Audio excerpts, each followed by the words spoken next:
गोविन्दम् आदिपुरुषं तमहं भजामि।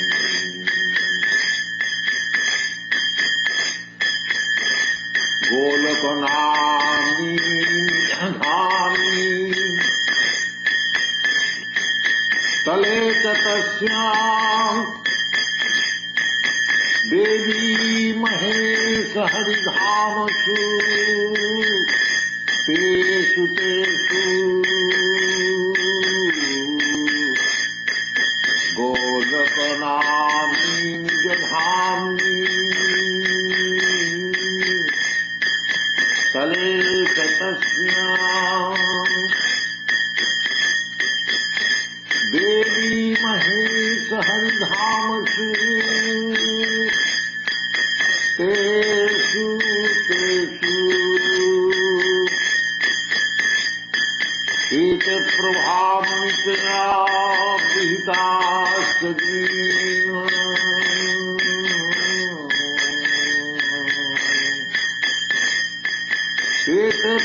शीतप्रभामणितया विहितास्तदीन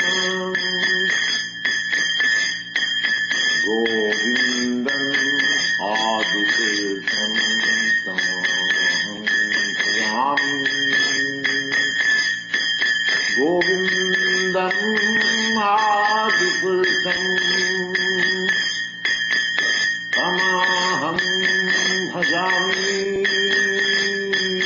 गोविन्दम् आदिपुरुषं तमहं भजामि।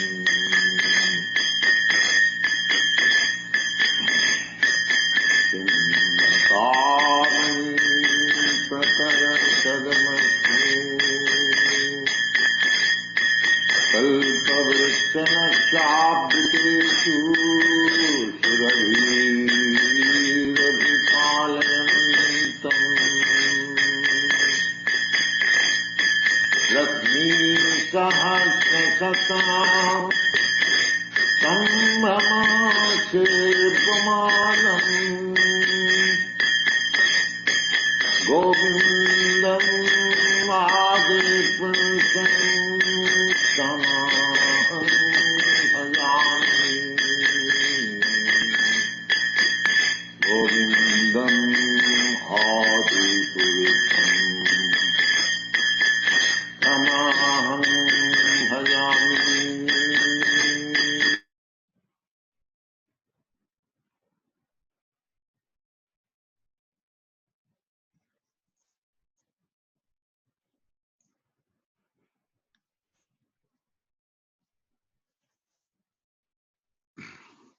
Hare Krishna. Can you hear me? Yes, we can hear you. Hare Krishna Maharaj. You accept my humble obeisances. Yeah, we saw him. Hari Bol. Hari Bol, finally. Okay. So we shall wait for. I hope you liked the presentation. Prabhupada's Chintamani Prakara. You liked it, the bhajan? Are you able to hear the bhajan, Prabhupada's bhajan, which was played? Govindam Adipurusham Tamaham. Yeah. It sounds like the first New York temple or something. Yeah. The first recording, very old and nice one.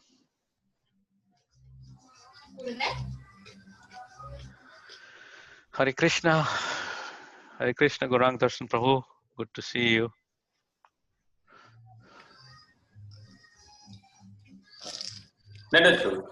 Dandavat Pranam. People are joining in, dialing in. So, give me 1 second.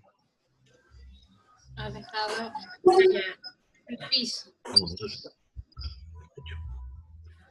Ha dejado el teléfono así. Okay, let me share my agenda today. Just discuss what is going to plan. Okay.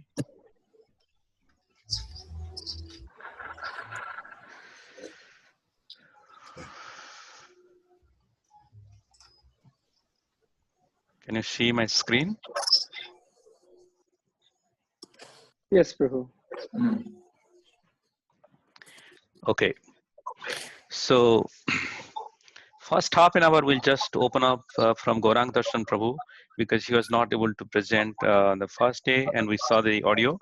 But I would like to give him a little bit synopsis of Bhaktivedanta Vidyapith, the program, especially Bhakti Vaibhav program, how it is helpful for the online. And there are few questions at the end we'll take. And then the plan is for next 45 to 50 minutes after each session. Maybe I'll keep some people mute uh, just in case. Yeah, I think it's gone. Okay, so after that we will do a breakout session. That means we will separate it out with preschool, weekend, Sunday school, elementary school. They will have more discussion. And the topic of the discussion would be, let me share what we are planning for the overall, which is equivalently you can translate into the Sunday school and weekend school, Supra Mataji, Gopi Gita Mataji, and Ananda. So primarily, my vision is to think about as our theme of this year, Symposium 2020, is grow, maintain, scale. So in order to understand that how we are maintaining our current centers and standards in North America, and what are those possibilities so that we can make a steady growth and incremental growth year to year, and what does it mean from growth, and what does it mean for maintaining our quality, and also how do you help each other in terms of reaching outreach. For example, in a growth, so it's consider in terms of numerical values, whether it's the size of the existing sessions you're running or you want to increase, or the number of students increment per centers. If you have, there are some of the temples have multiple teachers, multiple, the sessions which is running for both Bhakti Shastra and Bhakti Bhava. So is there a way to accommodate more, or the growth can be in a language wise, whether if you are offering only in English, can it be offered in the regional languages, Spanish or other languages, etc. We need to think of some growth so that we wanted to really make a accommodate all kinds of people. Then quality is definitely how the notes and guidance, the guide materials has been adopted for teaching, such as from you are using the Anjana Sudha Academy or from Hanumat Prashna Maharaj, the notes, or you are using from different source. So just like to share each other. I got from Amritananda Prabhu from Seattle. He has really produced varieties of sources of his notes. So I don't know where the sources are, but there are people are using. So we just wanted to collaborate and see how we can make a common unified platform for all of us. And the frequency of the session, what it makes for quality, and how the offering of the quality session. Then the feedback mechanism, are you really taking any feedback from the students back to improve your program delivery, or you're just running it as it is? So far, the students' attendance, interest level, and dropout, etc. And final but not the things is outreach, means promotion of your classes, how you're doing, social media, or different methods, email, phone, or any other means to expand your particular program in your centers by temple community communication, or the support you're getting from the temple management, or how it is run. So all the things we want to discuss and make sure that we have the valuable strategy formula for 2021 and taking this feedback and understanding better. So now I would jump into, this is the one. So we heard your audio, Prabhuji, Gaurang Darshan Prabhu. So we'd like to hear some more thing, which is especially if you can gear towards giving, I would just frame, there are a few questions which came, that how you really measure in online, for example, character development, because you are online, how do you really check all those things? And what are those, from your perspective, benefits, means pros and cons for conducting the online session for Bhakti Vaibhav? And also you need to see how, as in North America, the whole team, we are gearing up from now until 2023 or 2 years, how we are really going to use your resources and how it is going to help us. So think in that directions and maybe present some of the things so that it can be useful. So I would suggest that we can go half an hour for those discussion, and after that we'll do the breakout. Does it make sense, Prabhu? So let me make you a co-host so that you will be, if you wanted to share anything, you can. I don't have anything, bro. I thought it's a discussion and Yeah, it is I don't have discussion just in anything. case if you like. Yes, Prabhuji. Yeah. I stopped trying things and. Okay. So basically, the other day I had showed this PowerPoint, our progress and what we are doing in the last 8 years of Bhaktivedanta. I had just shared all that. So we are majorly into on-campus course only in the last 8 years. And recently, just in May, we have launched this Bhakti Vaibhava online. And we had another online course, Bhagavatam online course, that's on the Vidyapit.in website. Before we even got affiliated to Mumbai University, we had made that. So that's like seeing, going through our classes. So some of our Vidyapit classes are recorded, video recorded, and everything is audio recorded. So we have uploaded them on the ISKCON directory and also YouTube channel. So the devotees would hear those classes, read Prabhupada's book on their own, and also follow this Bhagavad Subodhini study guide, and they would make an attempt to write an exam, that is online exam, which is multiple choice question based. So we have multiple questions, at least some 40-50 questions on each chapter.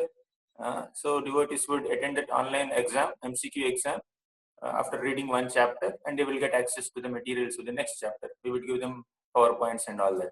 So that's how we have been running for several years, but that's only for inspiration. It's not for certification. So we just wanted to provide some materials to the devotees, audio classes and video classes and some PowerPoints, and shloka books are always available.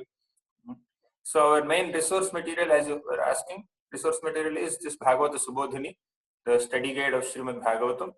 And I had made for Bhagavad Gita also, that's Gita Subodhini, and Chaitanya Charitamrita also, that is Chaitanya Subodhini. So Bhagavad Subodhini is not yet complete. I am still working on the 9th canto, but at least for Bhakti Vaibhava it is complete. So up to 8th canto it's launched, it's published. So these are the resources. They are available everywhere in all ISKCON bookstores and also on Amazon and Flipkart. So devotees are taking advantage of these resources. So whoever wants, definitely they can take. And we are launching even ebooks also. Recently, we had launched Bhagavata Subodhini first and second cantos ebook on the Amazon. So that way the resources are available. And few years back, I think it was in 2016. Since 2012 only, we have been reciting shlokas since the beginning of our Vidyapit program. So we have been reciting these important shlokas. I had selected some important shlokas, and because of the suggestions of so many devotees, we had compiled that all important shlokas, just 200 selected ones in the form of Bhagavata Ratnamala. And for Chaitanya Charitamrita, it is Chaitanya Ratnamala. And for Gita, it is Gita Ratnamala. So these small pocket books are there. So devotees are carrying them in pockets, and then the students at Vidyapit, it's mandatory that they memorize all these 200 verses in that small pocket books. So that we have been doing. So these Bhagavat Ratnamalas, they are also available on the Amazon, Flipkart, and in ISKCON bookstores. So these are the resources. So using these resources only, even online students also would be coming and attending their online courses. So far, in this some 3-4 years, we have been doing this online course of MCQ based thing. And just in May, we have launched the online course, which is certification based, which is Bhakti Vaibhava. So Bhakti Vaibhava has a very strong assessment pattern. So there should be at least 200 short answer questions they need to write. It is a closed book exam. And open book exam, 2,000 words of essays, 20,000 words of essays. Then there should be at least 70 memorized shlokas, and also there are 4 presentations that they need to give. So implementing all these things online would be a bit difficult because of the distance between the students and the organizers. But we have launched the course, and our plan for assessment is, like we have discussed in BOX meetings in Noida also, we have made some preliminary standards. If Atul Krishna Prabhu is also around there, so I'm in touch with Prabhuji, our chairman. So like preliminary standards are that we should have at least 400 words of hearing at least. So we have uploaded all the recordings. So we have recordings of our Vidyapit classes for 8 batches. So we have selected some of those classes and then uploaded them. So the classes are like of 2.5 to 3 hours duration. In this 2.5 to 3 hours audio classes, we give an overview of entire chapter of Bhagavatam. There are shloka by shloka overviews. So we recite every shloka, read the translation, and discuss the purport. So like that, systematically all the 335 chapters of Bhagavatam and 62 chapters of Chaitanya Charitamrita and 18 chapters of Gita. So we have multiple recordings of each of those chapters. So audio recordings, and some of them are videoed also. Entire Gita is videoed, and quite a few sections of Bhagavatam are videoed. So we have uploaded the audio recordings by dividing the entire 6 cantos into multiple small modules. So 6 cantos have been divided into 10 modules, and on each module we have 10. We have one open book exam, and within each module we have multiple closed book exams. So the closed book exams invigilation thing, we should have one recommendation authority.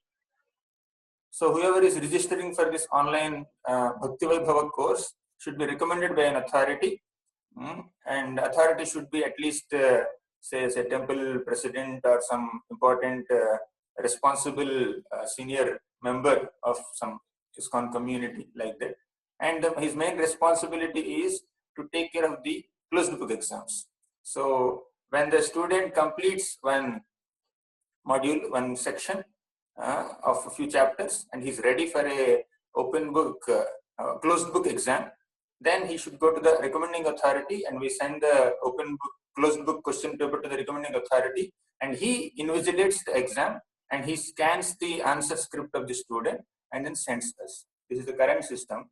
And like there are so many suggestions from different devotees also during the lockdown. It is a bit difficult to have this kind of invigilated exams because social distancing is there. The student cannot go to the invigilator and then have the closed book assessment. So we just kept it on hold, but we are also getting another suggestion that there could be closed book exam under camera invigilation, but nothing is finalized yet. We are still discussing in the BOAs, in our meetings, in our online discussions. So that has not been implemented, and so far that's the plan for the closed book assessment. And open book assessment, we give them the questions, and the students can write the essays, open book essays, and then directly mail us. And presentations, we give them multiple options. So nobody has reached yet, because we have recently launched the program. Nobody has reached the stage of giving a presentation. So we have 4 presentations. The first presentation is on first 2 cantos, then second on the 3rd canto, third on the 4th canto, and the 4th presentation on the 5th and 6th cantos together. It's a half-an-hour presentation. Generally on campus, what we do is all the students of the batch would be sitting, and one student will come and present his thing, and the jury panel will be sitting. So the jury panel constitutes of at least 2 or 3 teachers who taught them the Bhagavatam, and they will be evaluating the presentation, giving feedbacks to the student. So we have this please formula. So personal application or practical application or preaching application, P, L, lesson, E, example, A, analogy, S, Shastri connections. So these are the 5 elements that a student can be presenting. in his class, and how effectively is he utilizing all these 5 elements makes his score. The jury will be evaluating them. So the jury also has certain guidelines how to evaluate the presentation. That is the CPU formula: C for content, P for presentation, U for understanding. So the content is how effectively the student is managing this please formula. All these personal application points, how he is organizing the content. P is presentation. So his content may be rich, but his presentation also should be nice. He should be presenting things in a systematic manner. That is P. Then U is understanding. So understanding is tested not only during the presentation, but also during the Q&A session at the end of the presentation. So that's how we evaluate our students' presentations on campus. As far as online course is concerned, we could have this kind of Zoom call or some Skype call or some free conference call.com. There are multiple ways, the WebEx meetings. So in that we can take presentations if they are outside India, or if they are in India and if they can afford to come. So somewhere during the course, they can come to Govardhan Eco Village. So they can stay in our place for a couple of days and complete their 4 presentations. And we will mix them with the regular on-campus students, and they can give presentation along with the on-campus students. And we can keep the schedule little flexible for them, because the people who are staying outside the country or inside the country, they may have different schedules, but we can organize their presentations. We'll have this jury panel sitting and evaluating their presentations. And even Sloka oral test also could be taken in this way, either on this online video calls or other things. And I have spoken about the closed book assessment and open book assessment and presentations and Sloka assessment. And one more thing about the knowledge transmission part. So we uploaded the recordings of our classes by dividing the 3 hours recording into the smaller modules. So we divide the entire, divided 138 chapters of 6 canto into 10 modules. Under each module there are like sub modules. So in that we have cut the audio files, and multiple audio files are uploaded, so that the student will get some within one audio class of duration, say half an hour or 1 hour or 1.5 hours. He will get a very good understanding of one section of the chapter, depending on the size of the chapter. And apart from this hearing the recorded audios, we also plan to conduct this kind of online video sessions where there is direct interaction between the student and the teacher. So that's minimum 100 hours we have kept. So because we just launched it in May, we have not yet come to that stage. So once the students go through certain portion, then we will come to this kind of online sessions. So our plan for this online classes for Bhakti Vaibhava is that they are already hearing the recordings by hearing the recordings of our classes, and they are also taking referring to the main book, Bhaktivedanta Swami Prabhupada's Bhagavatam book, along with Subodhini study guide and Ratnamala Sloka book. So they have the study material, student handbook ready. So apart from this, in the online student teacher interaction, we will have the overviews of this campus. So for example, he has completed a couple of modules and came for the online class, and in that online class we will have an overall presentation given by the teacher on the full canto or the full section, full module, not verse by verse. They have already heard the recording, and they will have so many questions and we can answer. That's how we can ensure that student-teacher interaction is also there to a considerable degree. And we have, we personally know the student also through these online interactions. So this is our plan for online Bhakti Vaibhav, and first time we are conducting this. That's recently. Earlier online course is just MCQ based. There is no teacher-student interaction there. There is no certification also there. It's only for inspiration. But this one is for certification. It's a more serious thing. And we are just still evolving on how to exactly conduct the closed book assessment. So, does it answer? So how yes, we are Roji. So the I online think course? Yeah, I would like to open up Q&A because that would be much more. So we have a lot of devotees from, like, I believe Prajit Kripa from Seattle, Srivas Pandit Prabhu from Silicon Valley, then Prematarangani Mataji from DC, Namruchi Prabhu, Chicago, Ramacharya Prabhu is planning to open something in St. Louis. We are working on him. And there are various other devotees on the call. So what I like that they directly ask the questions, what is sufficient for them, what is really relevant for them right now. And then after that, we can open up. So please go ahead, either you raise your hand here or you can directly ask questions. I have one question here. I saw in the chat. Okay. Anyways, Okay. if you want to open up or if you want to answer that question, I'll just. Yeah, we have Namruchi Prabhu, then Ramacharya Prabhu. Srivas Pandit Prabhu, do you want to ask question?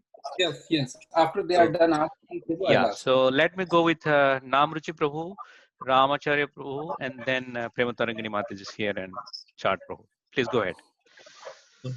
Thank you so much, Prabhu. Please accept my humble obeisances, and thank you so much for all your wonderful services. You are hear your classes regularly. It is very helpful, especially recently you started the Bhakti, like Bhagavata Pravaha and all those. So I have a quick question about like online module. In the in-class section, you evaluate them on the 5 years model. How does it how does it translate into like online session? Because some of them like Teva and things like that are much more difficult to evaluate. On the on-campus course, we have this 5S model where we monitor sadhana, swadhyaya, sadachar, seva, sangha of a student. So this is Vidyapit program. And in fact, we inaugurated this Vidyapit, Bhaktivedanta Vidyapit program at Govardhan Eco Village 8 years back to train our newly joined brahmacharis.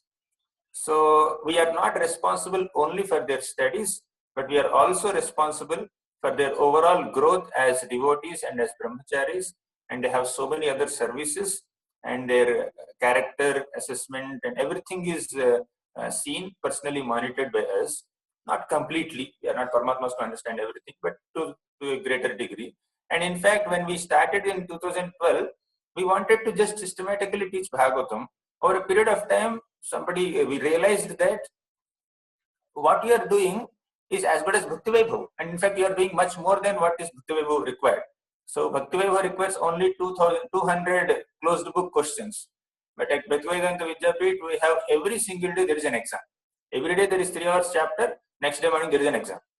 So that way we are doing at least 10 times more than the assessment that is required for Bhakti Vaibhav standards in terms of closed book. And then I went through the standards, then we added open book exams, presentations also. We were doing all this in some other ways, but not in a very structured way, but I just aligned the assessment with Bhakti Vaibhav standards so that we can get Bhakti Vaibhav degrees also. So Bhakti Vaibhav degree would be like a byproduct of Bhaktivedanta Vidyapit course on campus.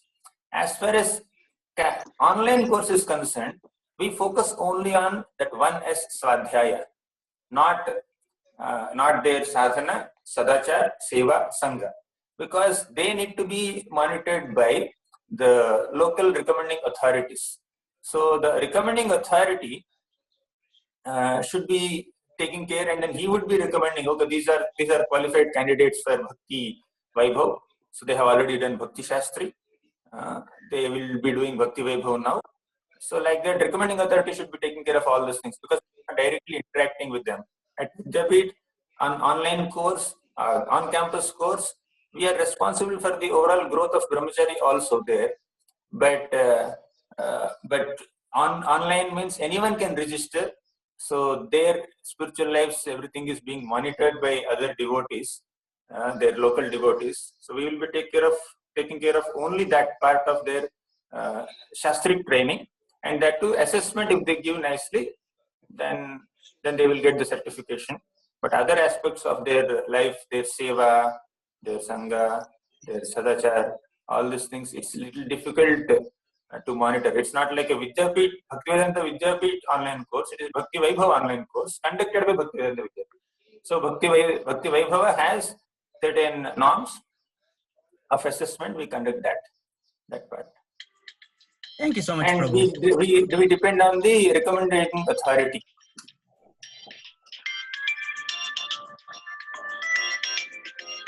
Does it make sense, Prabhu? करण इसको हटाओ, मेरे को बोलना है थोड़ा देर में. Yes, Prabhu. Thank you so much, Prabhu. Yes. Okay, so can you answer for Prema Tarangini Mataji whatever she did in the chat? Yes, Prabhu? yes. Mataji has written there that the on-campus course is only for men. What about women? She asked 1 minute. I'll just read the question again. I got that is the gist.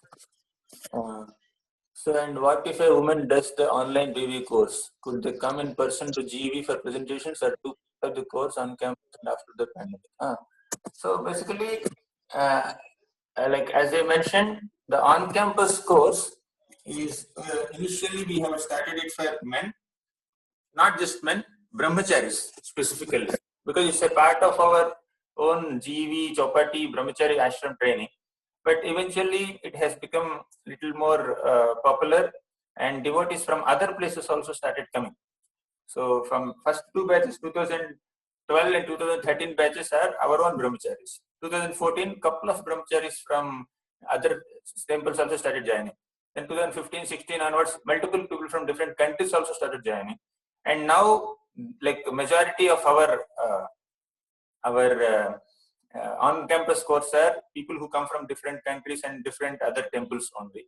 So yeah, but we have certain accommodation constraints because of which we are able to accommodate only the younger people, bachelors, and we have one common accommodation where all the bachelors would be staying there.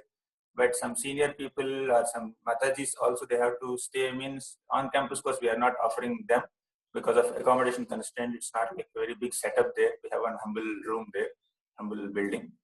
And as far as on campus is concerned, anyone can come for online course. I'm sorry, for online course, Matajis also can register, and also if some devotees do on-campus course, say first for few cantos, and they want to continue from online course, they can give their scores from wherever they have done their on-campus course. They can preserve all the scores, and whoever is the concerned person or authority or facilitator of that course can give us the results, and they can join the online course from wherever they discontinue. For example, first 2 cantos they did online, on campus, and from 3rd canto they can come to online, and same is the other case also. So in VOX meetings also we had kind of discussed this. So the whatever assessment that devotees have done on campus or online should not go waste. That can be recorded in a proper system. So we'll be developing more with Atul Krishna Prabhu's guidance and under direction, and that facility is definitely there. Does it answer, Mataji? Does it answer the question? Good answers. I just had a second question, and that was that would you ever consider doing a live online course as opposed to recorded classes? That would really allow more interaction and question and answers with the teacher. Yes, yes. We will be doing live classes also with question and answers and student-teacher interaction. But that will be at certain periods. We'll be announcing the dates also. But the regular shloka by shloka hearing can happen through our recordings, because to conduct an entire Bhakti Vaibhav course of 138 chapters online is a bit difficult, because we cover each chapter in 3 hours. So 3 hours into 138, it will be like more than 400 hours of online classes. That's a bit difficult, and it may go for several years. So all that is already recorded. You can just hear those recordings, and we'll have student-teacher online interaction where we answer the questions of devotees, and we'll give a brief overview of one module that is covered. That is definitely there. Okay. Thank you, Prabhu. So maybe Ramacharya Prabhu, can you go ahead now? Thank you, Gauranga Darshan Prabhu. Very nice seeing you. Most of my questions that I had, I think I got very much answered. I want to really thank you for this hard work and publishing this Bhagavad Subodhini, Chaitanya Subodhini, and Gita Subodhini. These are really beautiful work, and I'm sure that many devotees, once they will know it, they will have it, they will be benefited from it. So I really want to thank you for the hard work that you have done and your team has done. Excellent work, Prabhuji. I get a lot of information out of these books, and I have everything. Ratnamala, Bhagavad Tattva and Ratnamalas, those are great, Prabhu. So really appreciate your hard work. Thank you so much. The question that I had was, you mentioned that the devotee who wants to take the online classes, they will have to come for, to GV for presentations. So No, they will you are have still to, means it's thinking not about mandatory. it, or? Huh? So are you still, planning about it, or this is something that is finalized, that the devotee who are taking the online classes? Actually, for presentations, we have two options. If it is affordable for the devotees, they can come to GEV and then present along with our own on-campus students. And if it is not practical, we can take a presentation on this kind of Zoom class or some WebEx meeting like that. So it can be online presentation. Student can present online and jury can sit on this side and then ask questions also. The way we are interacting now. That facility is there for presentation, certainly. But if it is affordable, they can come to the campus and present also. If they are in India only, we are in Mumbai. If they are doing the online course from Delhi, they can always come to Mumbai and then present and stay for a couple of days in GV. We have two options. Both options are there. And you It's also not mentioned mandatory that they need to come to GV. Thank you, Prabhu. You also mentioned that right now the online course is on hold. So when it's going to open? Is it because of the lockdown, or there is some technique? No, online course is not on hold. Only the closed book assessment we have to still decide. Closed book assessment, because the closed book exam has to be conducted under the invigilation of some recommending authority. But if the student and the recommending authority cannot meet because of lockdown, the closed book exam cannot be conducted. We just kept it on hold. Otherwise, everything is happening. So people can hear, devotees can hear. Online course is continuing. Thank you, Prabhuji. Thank you. Hare Krishna. So, Srivas Pandit Prabhu, please go ahead. Thank you. Gauranga Darshan Prabhu, Dandavats, Jai Shri Prabhupada. I again, like Ramacharya Prabhu, I want to take this opportunity to congratulate the work that has been done in terms of guides. When we started doing our own Bhakti Vaibhava with Hanupa Prishak Maharaj 7 or 8 years ago, we had to write our own notes, and I can tell from personal experience that it's not an easy thing to come up with these beautiful notes that you and your team have come up with. So please accept my heartiest congratulations on achieving this. They are beautifully produced works. Especially you have analogies, and there are breakdown of verses, some key important verses. It's amazing. So thank you, Prabhu. I think one thing as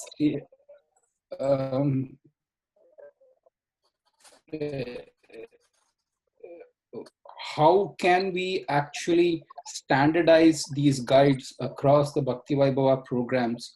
That can be a interesting challenge that we can as a group address.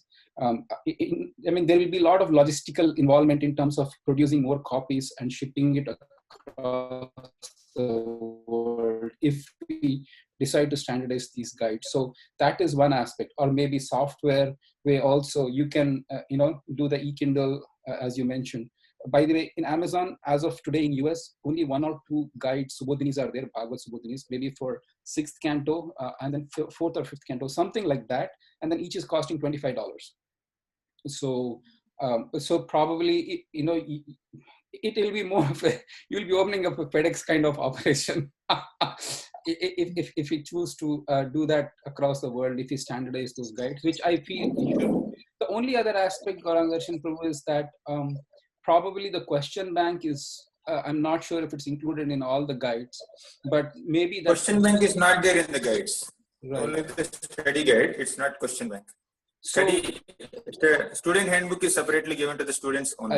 I see. So probably the study guide is seen by so many devotees. Right. But the student handbook or question bank is needed only for people who are doing the course. Right. So probably I think those two will be the interesting thing. So one, as a group, as a education broad-based agreement, we can standardize on the guides. That is something that whether MIHE guides or VIHE guides or GEV guides, whatever, I think if we have like a common standard, the reason is, Gaurang Darshan Prabhu, is that anybody can say, okay, I'm done with you. You are a useless person to teach me Bhakti Vaibhava. I'll go to GEV. Okay, fine. You go to GEV. The same notes kind of. So, in a humorous notes, we can have that standardized way so that, people can use the same notes. So I think that's a vision. The work that you have done can be used for larger good of ISKCON devotees.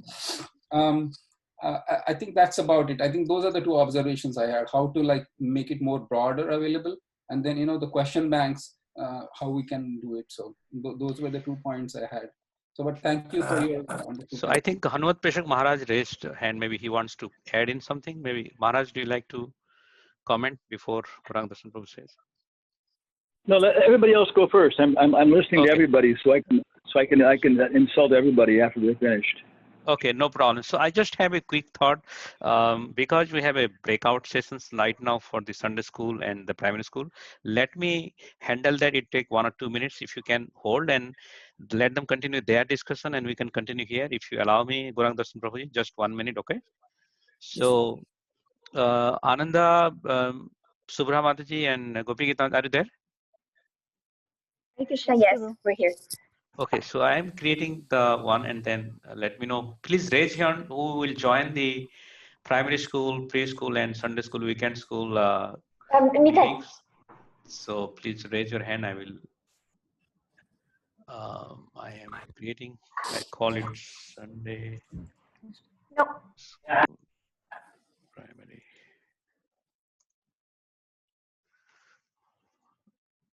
Okay.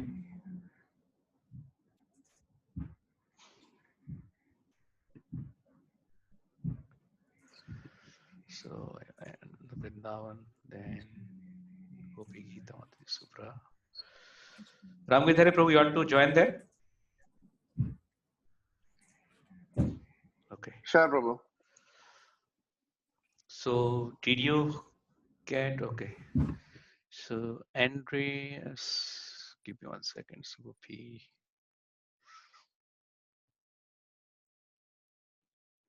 Okay. Gone. Okay, so please, I'm announcing last time. Raise your hand who would like to go to the Andreas Raj. This was gone. Let me lower hand. Sorry, and Prabhu, I'm trying to raise my hand. This is Seshadas. I'm not sure whether it's coming. This is for just now. I'm asking for going to the Sunday school, primary school. You would like to join there, Prabhu? Yes. Okay, sure. I will assign to there. Okay. So Prabhu going there. Kama Gayatri Mataji did. And you can come back also in case I assign somebody there. Kama Gayatri Mataji. Okay, last option again. So whoever would like to go to the primary school, preschool, Sunday school discussion, please raise hand or you can join. You might have received the invitations, those were.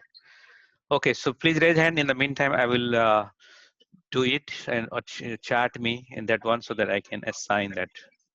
Okay, so thank you. So we are back to our original discussion. Gaurang Darshan Prabhu. So please respond. So Srivas Pandit Prabhuji asked 2 things. Number 1, how to globalize the study material. Second, how to make the student handbook or the questions common for all the people who are doing Bhakti Vaibhava. The first thing is the study guides. Now, if devotees who are doing all these Shastric courses in ISKCON find the study guides useful, the Subodhini series, then certainly they are available, but beyond outside India, they are not on Amazon.com, they are Amazon.in. So definitely we can connect the interesting devotees to the Tulsi Books team. Tulsi Books is our publishers. It's an in-house publishing house from Radhagopinath Temple, Chopati. So the Chopati team, the Tulsi Books team, will be facilitating for the shipping of the books. And we have launched the first book as e-book.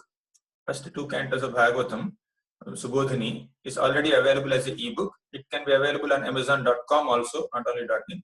People can purchase from the from outside India, and we'll one by one we will launch other books also, other Subodhinis also, make them e-books, so that way they can be available, and whoever wants to take these books, they can take. And I'm seeing not only those devotees who are doing Bhakti Shastri, Bhakti Vaibhav, the Subodhini guides are taken by many devotees with respect to doing Shastri courses, so they're available. Then as far as student handbook is concerned, so I have made these questions in my style, but the entire board of examinations is responsible for making the assessment, which is common for all the devotees who are doing Bhakti Shastri and Bhakti Vaibhav and other Shastric degrees. So the BOX like body, under the guidance of His Grace Atul Krishna Prabhu, we are writing the assessment, all the closed book exams, open book exams, whatever I had made, I had given to our team, and there are other resources available for all the questions. So they are also taken, and as a team, we are developing the assessment, full assessment. So we have so many online conference calls amongst our team members. So quite a few members attend that, and then we are writing the assessment again. So that assessment that come from BOEX, Board of Examinations body, so will be made available for all the devotees who are doing this for Shastri courses. Right? So this like Vidyapit assessment is very elaborate because we have exam every day, but that's not necessary to get Bhakti Shastri and Bhakti Vaibhav degree. So then we will have that kind of common assessment for everyone. Student study guides are available everywhere, so anyone can take advantage. So the one other question I had is, so how big is the team that grades the essays and grades the examination papers and so on and so forth, probably? So the first 4 or 5 years I was alone, but later it is like my main service here. But later we have few students who have passed out of the course as qualified Bhakti Vaibhav candidates, and who are, some of them are Brahmin initiated also. So they are helping me. So we have at least some 4 or 5 people. Multiple teachers are there, but the grading is done by some 3-4 of our devotees. And on campus we have only like 15 to 20 students in a batch. So when we are doing everyday exam, so every day we have to correct the papers of 15-20 students. That's our sadhana every day. So we chant 16 notes and then we correct 16 papers. And also we have 2 batches running parallelly at any point of time. So 2 batches will be corrected by 2 devotees. And open book exam is once in a while, once in a month or so. So that is little easier. But closed book exam is every day. So we have multiple people doing that. Thank you, Gauranga Prabhu. Thank you so much. Thank you, Prabhuji. So I have a quick question, Prabhu. So somebody sent me an email or my also clarification. If a devotee wants to conduct the Bhakti Vaibhav courses and is in X temple, and how the gradation, if he's a teacher himself and he wants to consume the resources from Bhaktivedanta Vidyapit, so he will still act as the teacher and consume the resources, and grading and assessment will be done by the teacher himself, and you will give the assistance. Is it correct understanding? Basically, whoever wants to do the Shastric courses, Bhakti Shastri, Bhakti Vaibhav, they need to send an application to the Board of Examinations. So as a board, we will be approving that. So our No, I'm board will asking they give are already approved teacher right now from ministry as well as from from the Board of board. Examination. So Okay, they now just need some support from. so in the Bhaktivedanta case Vidyapith. of integrating the online part, so they are doing a different way. So let's say we are to integrate the online part. So at that time, what is the role you play that you support in the materials, resources, notes, guides, etc. But the grading and other assessment is still conducted by the particular teacher based here. Is it Yeah, true? materials are available, bro. We have not restricted the material to our own, whatever institute. So Bhagavata Subodhini is the main study guide, and Gita Subodhini is the main study guide for Bhakti Shastri. So these two are available as books, as proper publications in every ISKCON temple, in many ISKCON temples, and on Amazon also. Anyone can take. Any teacher can use them. Any student can use them. As far as questions are concerned, so if I get a personal request, I can share the questions that I had made in the form of student handbook. But they can also make the questions, and BOX will be releasing the questions soon. So that way, questions I can definitely help that. But student materials, study materials like Subodhini guides are available everywhere. Anyone can use them, irrespective of Shastri courses also. So in a little bit refined in terms of, because the online you have the some questions and question banks and all, even though they act as the teacher, but still they can use the resources, and their students still go to the website and perform this task, and it goes to your central repository, etc. But those model can be worked out, right? Like mirroring model. They act as the teacher here, their teachership remains as it is, but it is a kind of a soft alignment or connections with Bhaktivedanta Vidyapith, so that we get the overall If I get you support. right, I mean, are you saying that online course? Yes. The online course materials that we are using, basically assessment. The study materials are common for everyone. So online there is nothing new. Online we have only the closed book and open book questions that we give to the online students. So do you say that the teachers who want to conduct this online course on their own, will they have access to our questions? Yes, it's a kind of a mixed way of conducting that. So they remain, for example, one is you completely give the services, you act as the teacher, you supply the resources, and they do it, and they act as the student, okay? So that is one way. And the second part is there are some teachers who are already there, approved teachers, and they are running, either some of them running already Bhakti-Bhava, some of them are aspiring to be Bhakti-Bhava teachers and all. So in that context, I wanted to know how Bhaktivedanta Vidyapith can play the dual role for the new students where they can be enrolled directly. And the other part of the thing, some of the teachers, they act themselves for their temple, they are running from their side. And Bhaktivedanta Vidyapith, they really interface intellectually in terms of conducting the assessment or giving the question back or something, whatever in your mind. Yes, we can definitely help devotees. If we think that like our materials or our resources are useful for devotees, we are open for it. Yeah, because If from some teachers need ministry some assistance perspective, from us, right, from ministry perspective, like we have multiple different teams and different institutes who has like Bhaktivedanta College in Belgium and other institutes. They have also similar platform. So you wanted to make a neutral people, those who have whatever choices they have, they can definitely use the resources and guides from there, so that we do not have any kind of a enforcement, hey, XXY, but they can adopt their, as Srivas Pandit mentioned, he's running his Bhakti Vaibhav, and also Prematarangini Mataji, she wants to conduct as a teacher for Bhakti Vaibhav herself.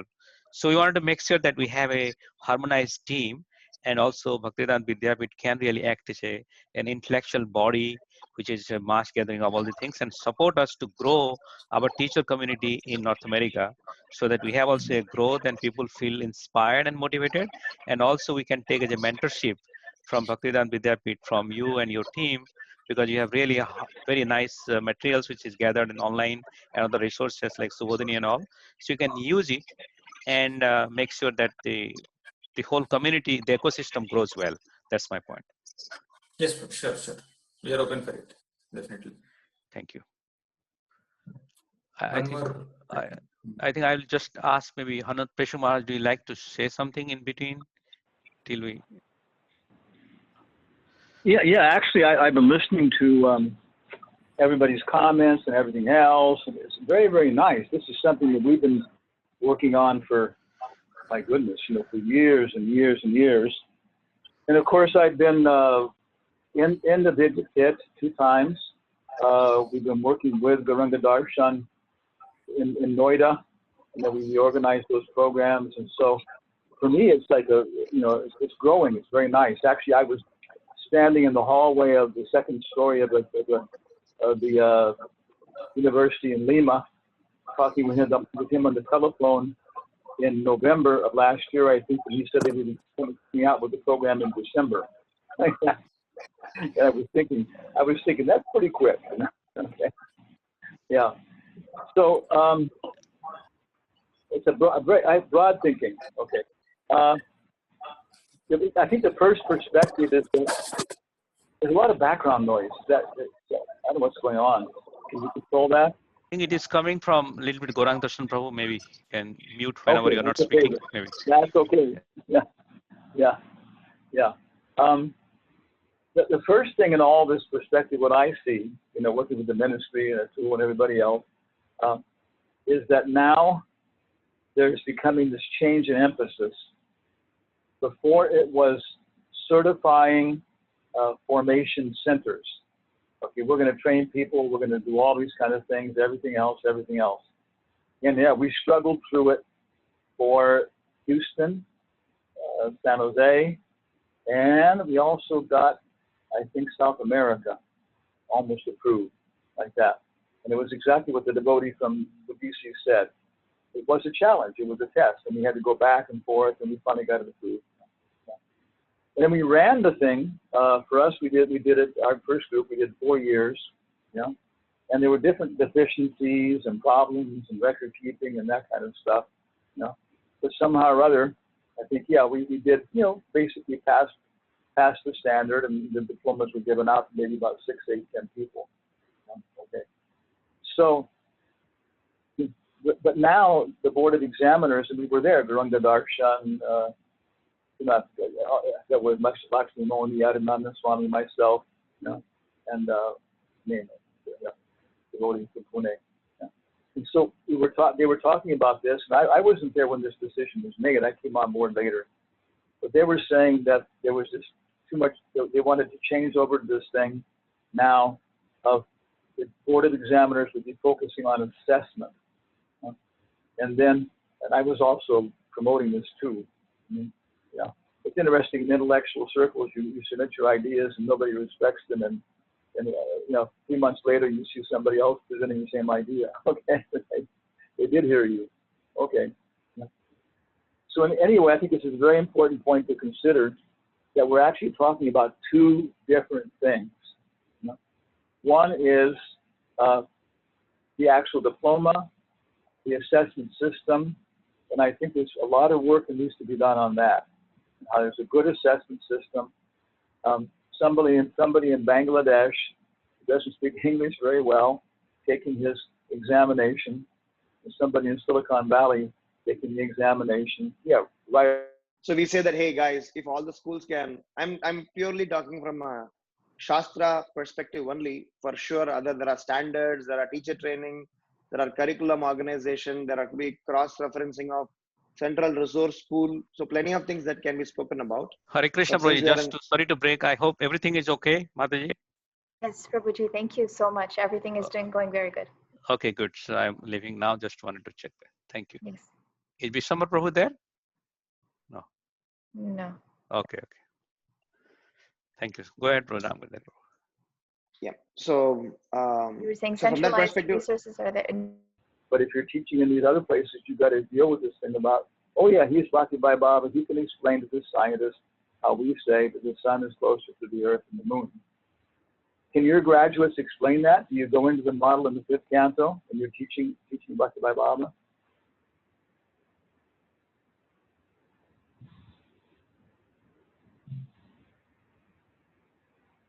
Hello, Garanga Darshan. I'm on mute. I'm on mute, Professor Mataji. So, am I audible now? Can you hear me?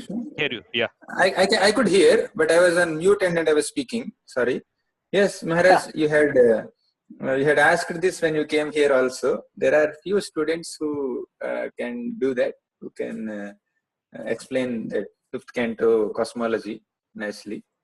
But I'm not sure whether every student will be able to do that, to convince a scientist. Okay.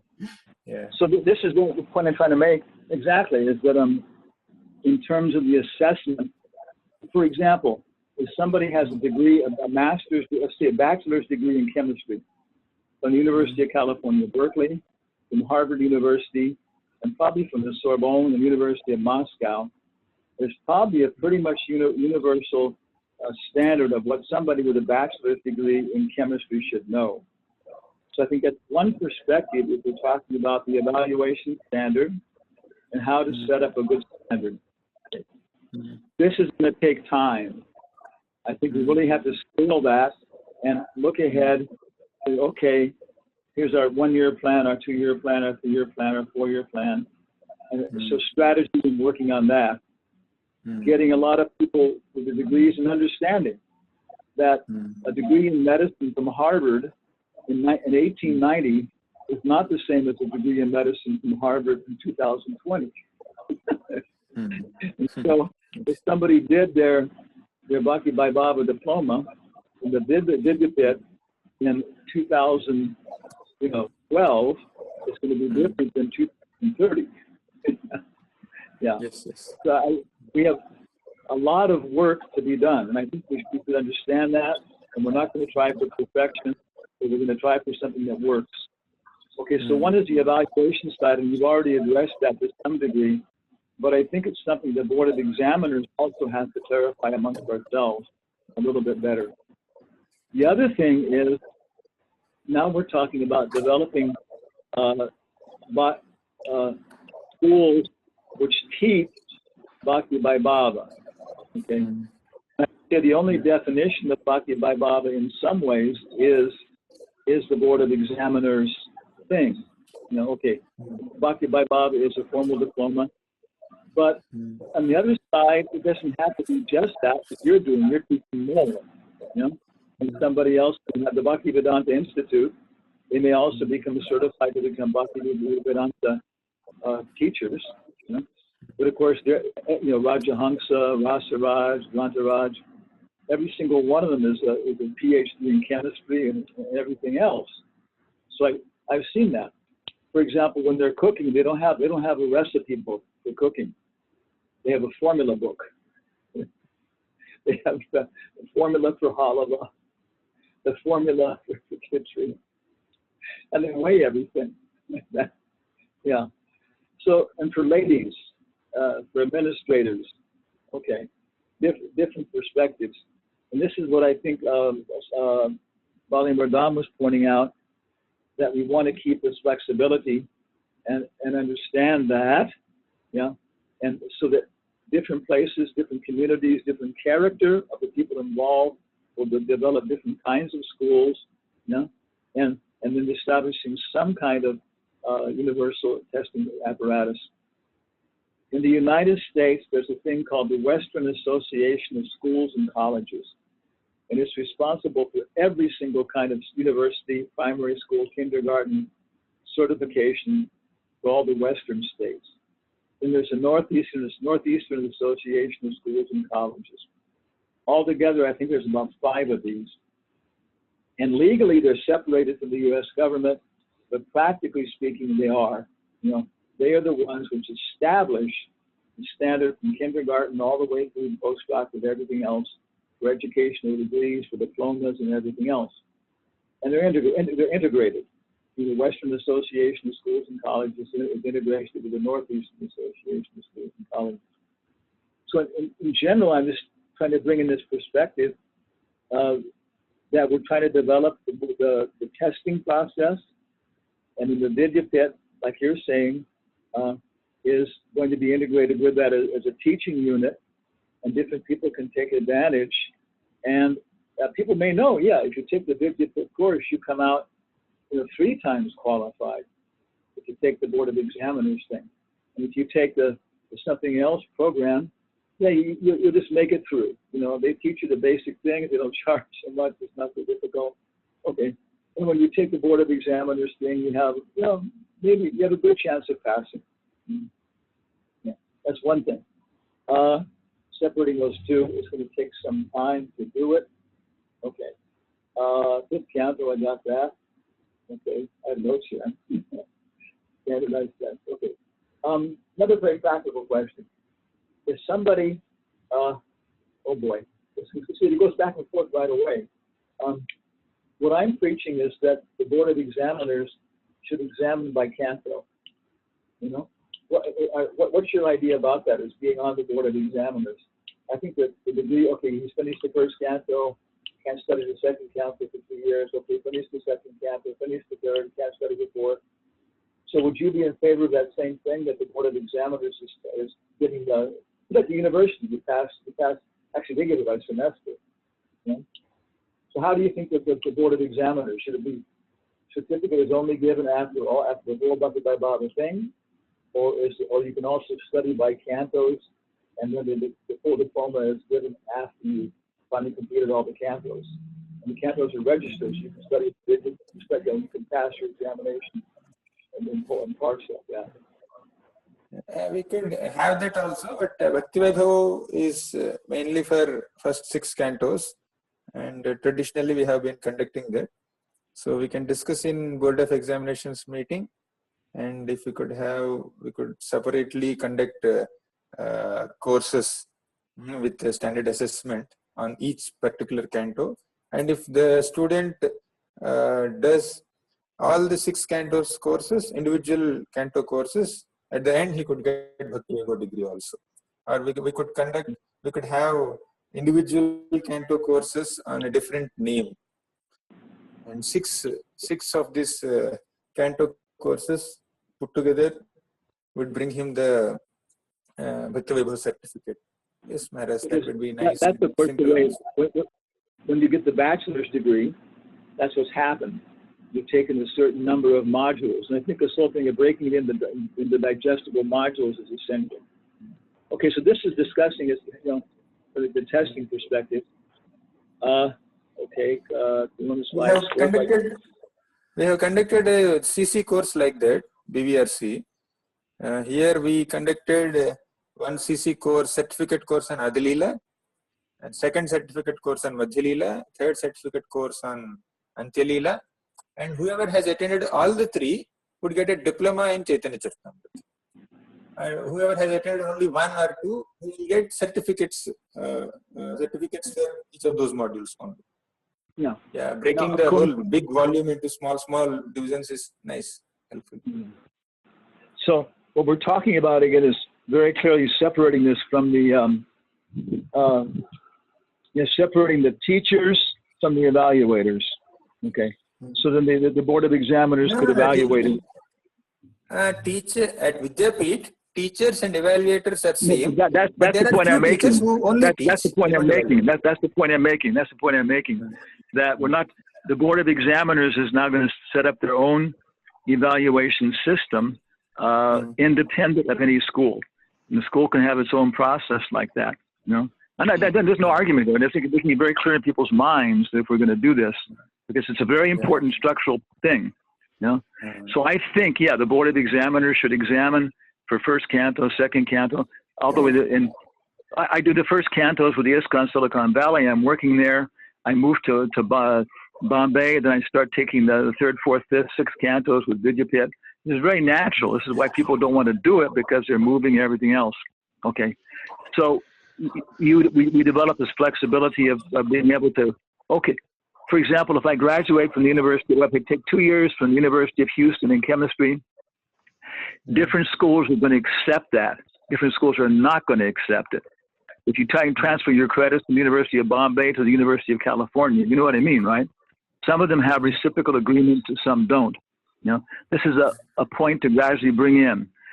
This is what Bali Bardam was asking. And so I think what it's going to do, the main thing I think is required here is you go ahead with your program the way you want to do it, 100%, Achinta Bheda Bheda Tattva. And simultaneously, that will stimulate all of us trying to make an integrated program. But I think the integrated program is the Board of Examiners is going to have a global process, and all the different schools, and it would be easy to line up with that. You know, I'm wondering, see what's happening. Okay, that's. So I would like to say one thing. Thank you very much. Let me finish. Let me finish. Yes. Yeah, okay. Because that can be I listen to all your voice now. Listen to mine, and we have a good view of them. Okay. So that's the testing, the perspective with the examiners, fifth canto. Okay. Another much more broader point, and not much myself. A lot of people are looking at this coronavirus, as being Krishna's decision. Okay, this is the end of the industrialization. If you look at history from a broad point of view, we'll see that the Industrial Revolution has gone on. Different national empires have developed. The Roman Empire fell apart to a large degree because they lost control of Egypt, they lost control of papyrus, and they couldn't have sufficient communication by letters to maintain their empire. Okay, so the way the world is set up now, we've gone into this thing of extreme communication between everybody else, physical bodies, information, everything else. My particular inclination would be, and other people too, Ed Gopinath, many people, that Krishna has said, okay, you guys, it's enough. You guys are running around like gods and goddesses, flying everywhere, and you're just about to destroy the world. Within a certain number of huge sections of the ocean, you probably know this, are completely dead. Nobody can live there. Fish can't live there. And it's heading worse, global warming and everything else.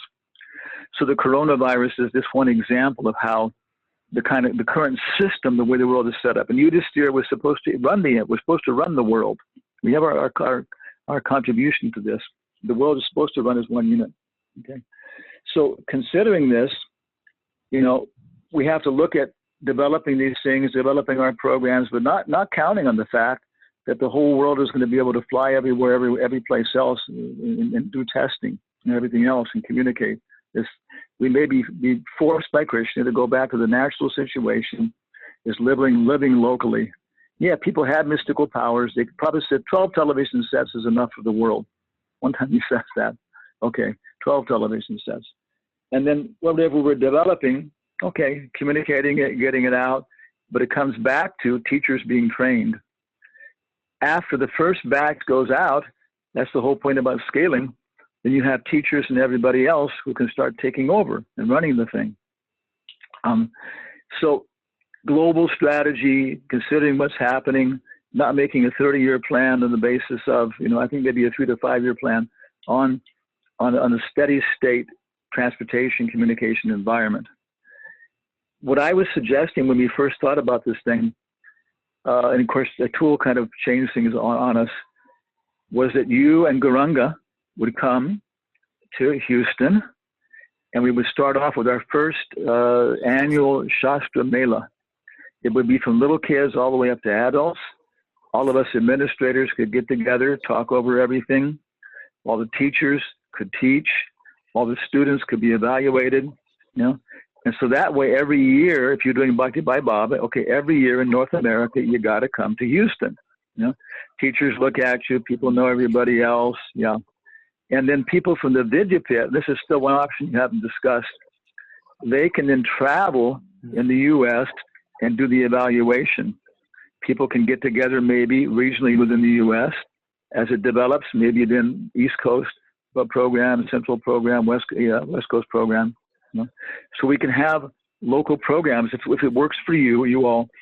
And you can also, the BJP people can also come, all your students, they can start traveling. We can protect the brahmacharis from being attracted by very chaste, beautiful young brahmacharinis. I'm not joking. This is what Gauranga Darshan said is one of the biggest problems they've had in sending brahmacharis off, is they don't come back. They get married to very nice devotees, girls. Okay. So anyway, we could work out this Varna ashram system. This is another discussion about what's the name of Balaram talking about. Okay. So, and also then, okay, it's all connected. I've done this for many years. One of the biggest problems that the temple president side has is that they're dealing with these educational institutions. People go there, they come back with diplomas. And again, I've seen this with the Latin American GBC, many places. I won't mention names, but 2 big centers in North America are extremely suspicious or even opposed to the diploma programs, because their complaint is that we send our people off to you, or they take the program online. And before they were snakes, they were envious. And what happens is now they come back with snakes with jewels on their heads. So we can advertise that. You can go back to your center as a snake with a jewel on your head. And so this is what I see. And I have practical ideas about how to solve it. It's going to be the thing of having this certification is very important. It's very important integrating the ISKCON and GBC, Temple President side, and the Ministry of Education, Brahminical side like that. Within your zone, it's not so hard because you have a common authority. For example, if your temple president is the local representatives have to communicate with people, they understand what's going on, they feel comfortable with it, okay, let's try it out. Okay, I'm too small to have my own program in my temple. I have 2 people that want to take your course, okay. Then there's some communication, some handshake. Okay, the Vidyapit people are coming through once a year and visiting here, or twice a year. I know them. That's much better. Okay. And then when, as an evaluator of the people, you give me the resources. Okay, Mr. Temple President, this person is going to take the course. Here is a questionnaire of 25 questions. The guy looks at him and says, oh, that's a good way to look at it. Who knows him? What's going on? This and that, and this and that. Then the temple president feels, yeah, I've given you the resources to make a good communication. And they're checking back in with me and stuff. So that's another point, how to integrate it with North America. If we want to do that, if you can do it, I would love it. I very much would love it if we can work out this program like that. Then after some time, if it goes on, if the coronavirus doesn't destroy us altogether, then of course we'll start developing more local character. And then every now and again, when Maharaj Parikshit leaves his body, when the emperor of the world leaves his body, then we'll have a big Sammela that we'll all get together. And so there is the example of global integration. Maharaj Parikshit left his body. All the scholars from all the different, the VIHE, the MI, selected somebody to be the teacher. Yeah, and the book was established. So I think that's all the, okay, one last point. Yeah, this, you know, we were discussing this thing. If you give people open book essay questions, what they can do, and sometimes what they do is they find them online.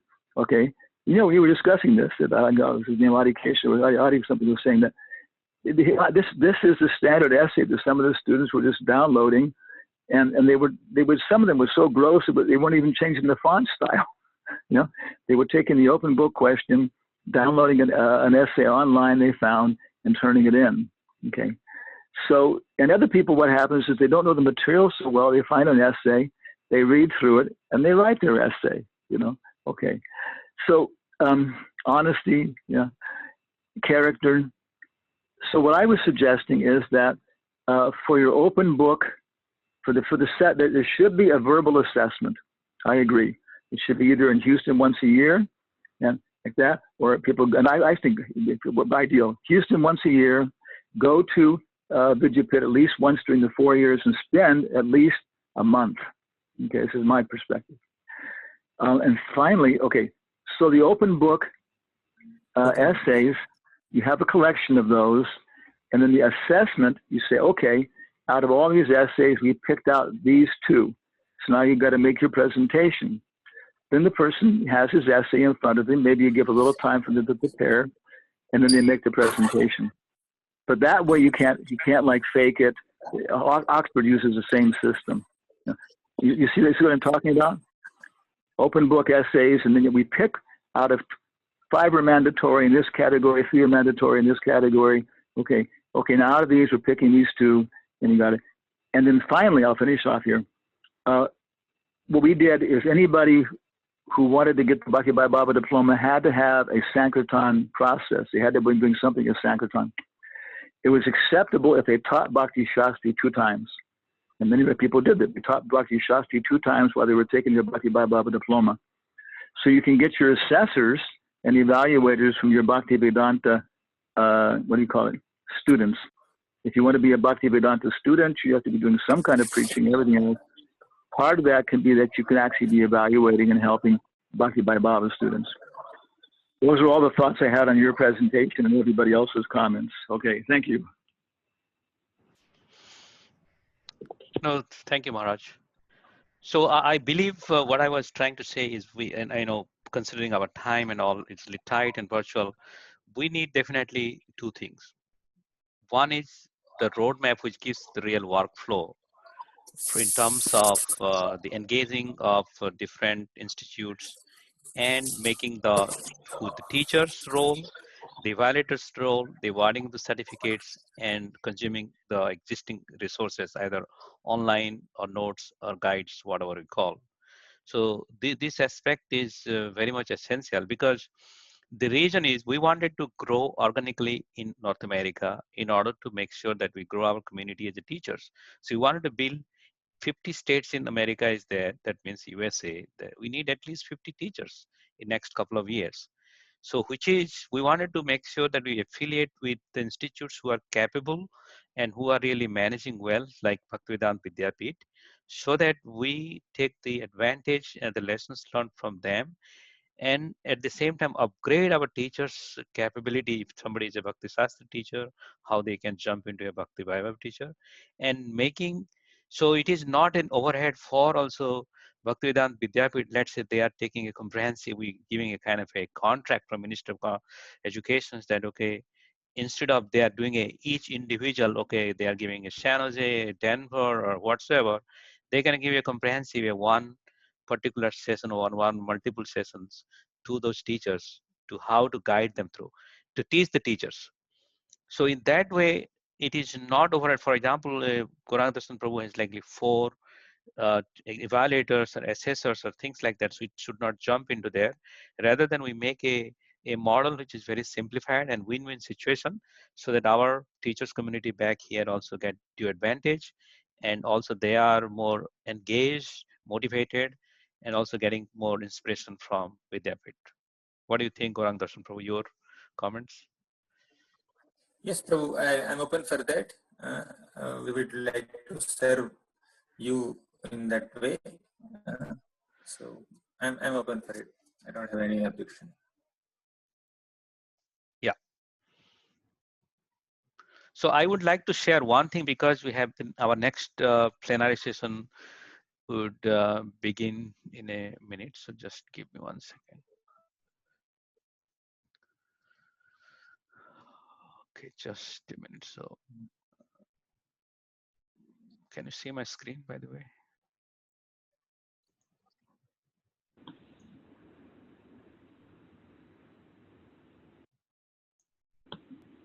No, cannot see your screen yet. Oh yeah, now we see it. Yeah.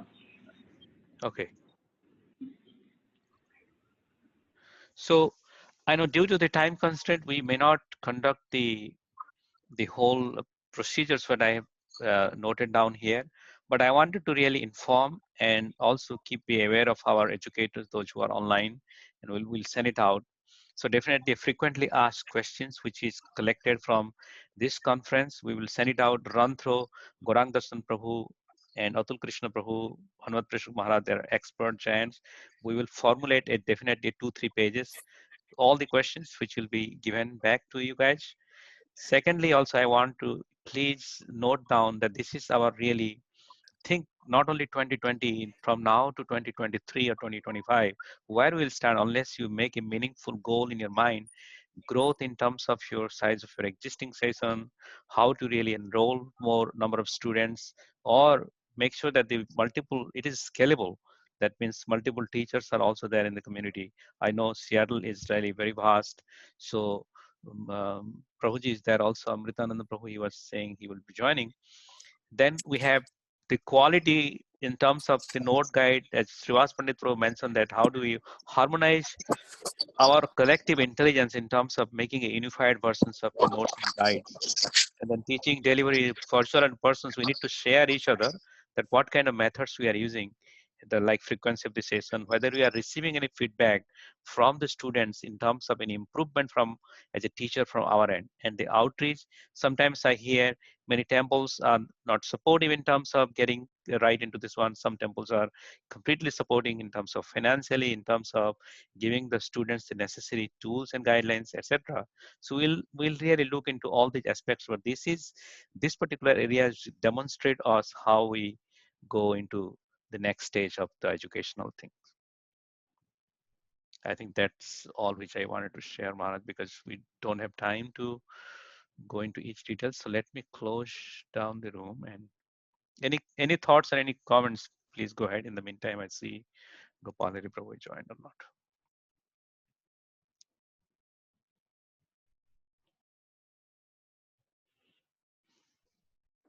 I think there's one question on the chat. It Okay, says, can you read that, is Mataji? there any online course to Is there any online course to teach the teachers? Giriraj Prabhu is asking.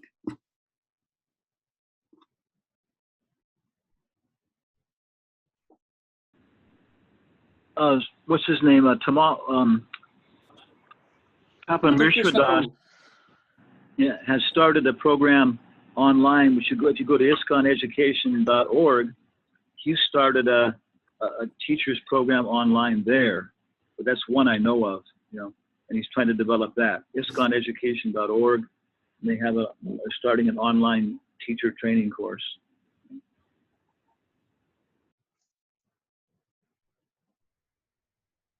And Maharaj, wasn't Atul Krishna Prabhu also mentioning yesterday that they have some course online where the teachers can take? Or is that the same thing that you're talking about?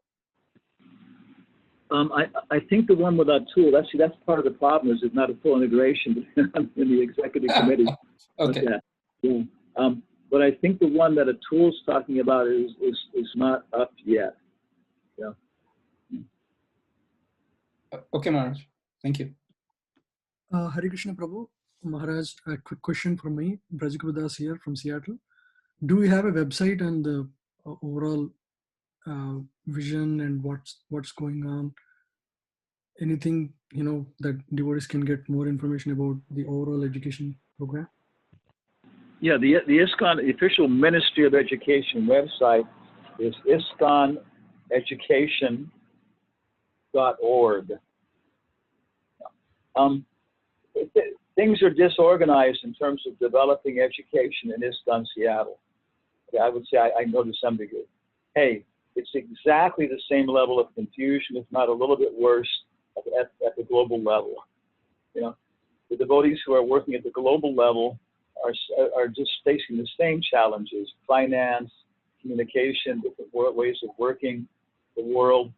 And so the Ministry of Education is struggling to develop things globally just as much as devotees are struggling in their local temples and stuff. And so that's Chinta Veda Vedatava. Go ahead 100% and take care of yourself, and simultaneously that'll make you qualified to help the ministry and participate. But give yourself, sacrifice 100% for the ministry and on Prabhupada's Ministry of Education. And that, of course, will allow you to help develop your own program. So you've got to have help both. It's not like there's a ministry which is going to save us. No. You've got to develop the ministry. You've got to develop this. The webpage is ISKCONeducation.org. And like you said, there are some philosophy things there. But it's Yadunanda Swami, one of the most biggest educators in ISKCON, as far as I know, from Spain. He told me, he said, education in ISKCON after all these years is still in diapers. And it's not our fault. If you pay people, very simple. Managers will tell you this. If you try and motivate people by ethical principles like green peas or these kind of things, it's a different thing. Yeah, many volunteers. Wikipedia is not running on money. People are motivated by jnana ideals.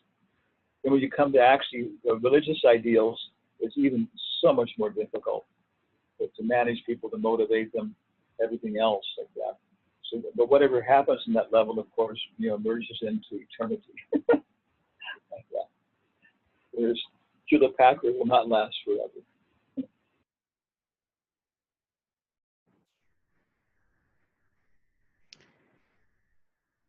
Okay, Maharaj. Thank you. Sorry, Brajikripa Prabhu, you are saying something? Sorry. Yeah, I'm just thanking Maharaj for the viewpoint. You're from Seattle, Prabhu, right? Yes, Prabhuji. Okay, I just saw your email. Okay, thank you. So we are doing a lot of outreach here. We have about 250 people registered for our online Gita course. We just want, a good way of conducting this, and hearing from all of your experienced people was helping me. And maybe we can have more regular sessions like this.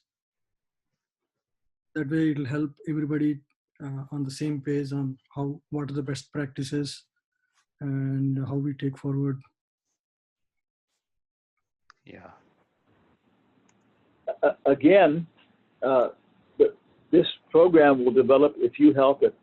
Achinta Veda Veda Tava. You have your program, but 100% you also have to be dedicated to into organizing these things. You are the next Bali Mardon. So I would like to share one good news. Our Gopal Hari Prabhu would be joining, but he can't believe that he's blessed with another boy and he's in hospital. And I texted him, is it okay? He said he doesn't want to miss and he wants to give association. So he will be in hospital. Please tolerate in case of any noise or anything comes. Okay, but we will definitely hear from Gopal Hari Prabhu, his brother of Radhika Raman Prabhu, a PhD from Oxford. And he's so busy. He could have told me actually, I would have reset it, but coincidentally anyway, he's blessed with a boy and they are healthy, happy, but he'll be dialing from hospital, he told me. So we'll wait for some time. In the meantime, let me close that room for them. All the breakout rooms will close in 50 seconds. And also one thing I wanted to share, Hanut Prashik Maharaj asked me, and I didn't forget that Maharaj wanted to have a cultural program to present, because generally we do some kind of bhajan or things like that. But good thing, Maharaj, I produced a 2 minutes video by IND TV USA, which was produced for us for our festival, the kids. So I'll just present it so that we'll have a little break from an intense discussion what we had right now, so that we'll be able to enjoy. And in the meantime, Gopal Hari Prabhu is also joining for the plenary session, which is, I believe, faith and science something. I forgot the topic name is sent just now. So let me share my screen in the meantime. And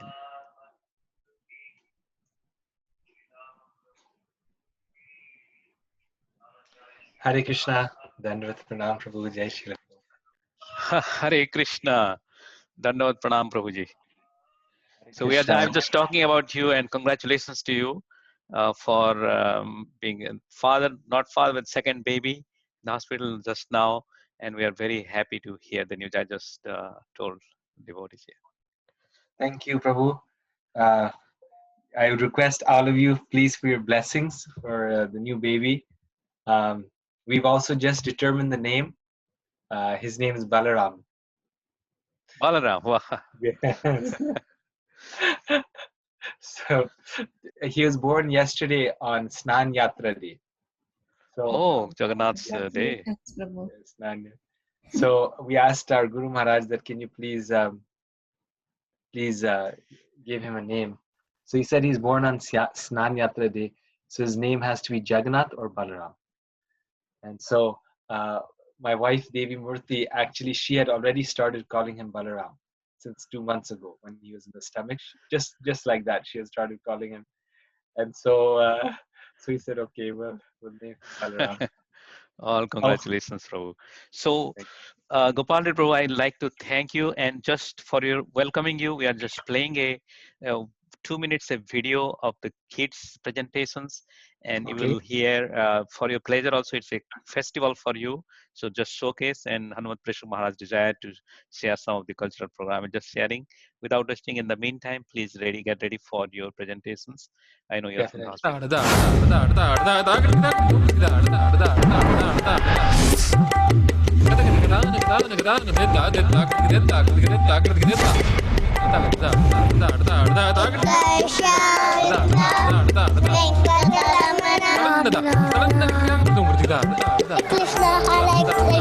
Event, it is basically to give the awareness to the kids and families. As you know, we are raised with these values. We have the values, the spiritual values in India, but when they come here, they lose it, right? So that the parents by this event, they get into it, like they let the practice the kids and all the things basically. All of them with Krishna. Is it that they are not influenced by my mystic power?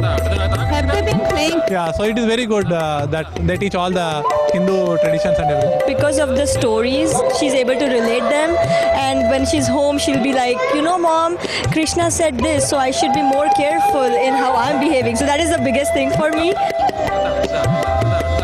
This is a good exposure for her, I feel. Instead of reading books and teaching her, I feel that this kind of event, gives them a lot of information, because they can observe and learn so many things which we cannot teach them at home. Here they can literally see it instead of imagining. So that makes a lot of difference, I feel, in their learning.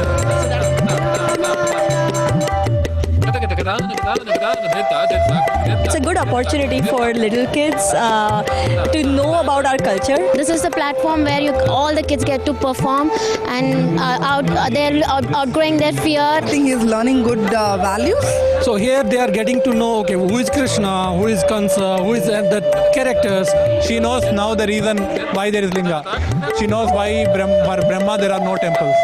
It's a more of spiritual enrichment. Platform to them to teach history, our culture. So I really feel it's amazing. I think I'm happy, really happy. So I felt very happy because when we go to Livermore temple, she tells like, okay, why is Shivalinga there? And I'm amazed. It's all run by volunteers. It's 100% volunteers. So it's amazing.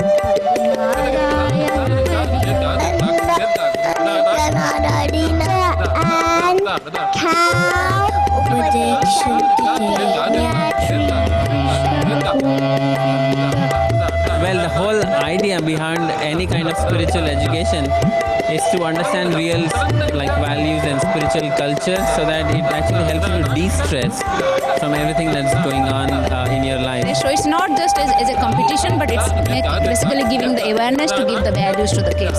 So it's an avenue for students to pay attention to these aspects, and our festival gives an opportunity. So it's pretty good in bringing the values of the spiritual life to them, the yogic values.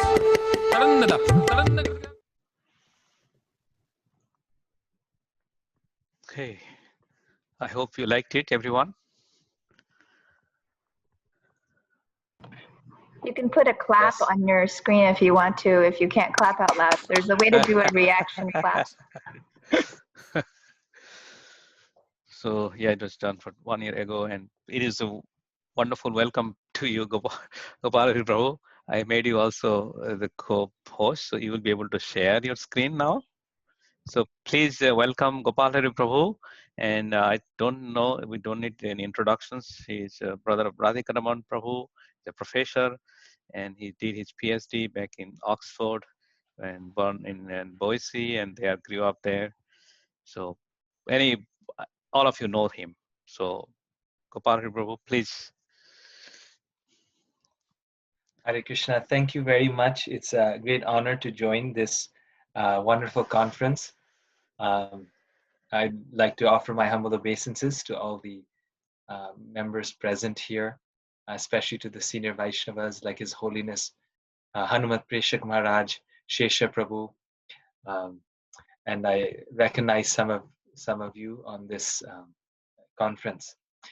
As Balimardhan Prabhu mentioned, today my topic is on science and religion, sort of faith and reason in the classroom, because it's a very central, very important and growing topic now in the school system.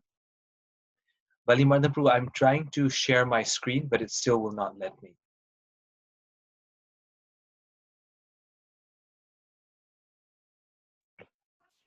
Can you try, Prabhu? I think it should be. Sorry? You are already co-host. Can you try again? Now. Okay. Okay.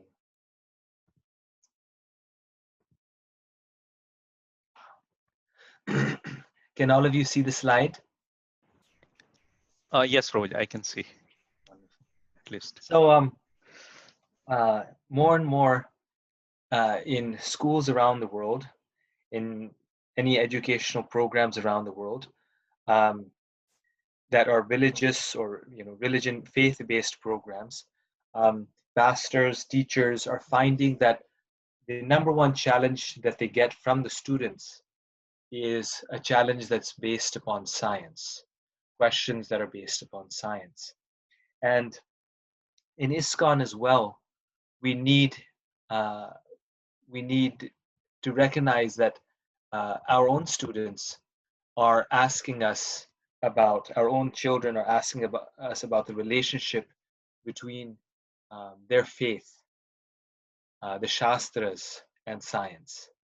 What is the relationship between what I read in the Shastras and what modern science tells us, and how does that work together? A very recent and you could say relevant example is that recently I was giving a few talks, a few classes for the students at the Houston, in the school at Houston, the TKG Academy, and their students were wanting some discussion on this topic. And this is also how I came to think about doing this particular subject matter, because it was very relevant that it's not just theoretically needed, but it's something that students today are presently asking us. So I apologize. This is a school in Dallas. Religion and science is very central, and Srila Prabhupada himself recognized the need of discussing this topic in his own lifetime. We all know that His Holiness Bhakti Swarup Damodar Maharaj was one of the, you could say, constant companions of Srila Prabhupada, at least for some time. And Srila Prabhupada would greatly encourage and greatly enjoy these discussions on science and religion. So the question that I begin with is, how should we present the relationship between science and religion to our students? And there are 4 ways that scholars today relate science and religion. The first one is conflict. The second one is independence. The third is dialogue. And the fourth is integration. The most common perceived way, the most, you could say, the way that the relationship between science and religion is commonly perceived, or you could say misperceived, is the relationship of conflict. That science and religion are inherently in conflict. And this can be true in two ways. This is not just a materialist point of view. That's the interesting part, that it's not just that the atheists are saying that science and religion are in conflict, but rather it's the theists also who oftentimes have a, you could say, misconstrued conception of science, where they see science itself to be in conflict with religion. So people who are atheistic see them in conflict, with people who are theistic also see them in conflict. And that may be based upon, you could say, incorrect notions or understandings of the nature of science. Another relationship is independence, which says that science and religion have a completely separate area of magisteria. Science is in its own area. Science answers the how questions, and religion answers the why questions. Why do things happen the way they happen? And science just looks at how things happen. What are the relationship between two things, A and B? And this is also a common take. Sort of unknowingly, many people accept this point of view, although they don't realize it. But they're just in different spheres, in different worlds. So science and religion, tend to work in their own areas. This point of view is not so prominent, or you could say so common these days. This point of view is less common. It's based upon sort of an oversimplification, to try to oversimplify the relationship between science and religion. The reality is that, especially today in the new physics, people are, one second, I'm sorry here.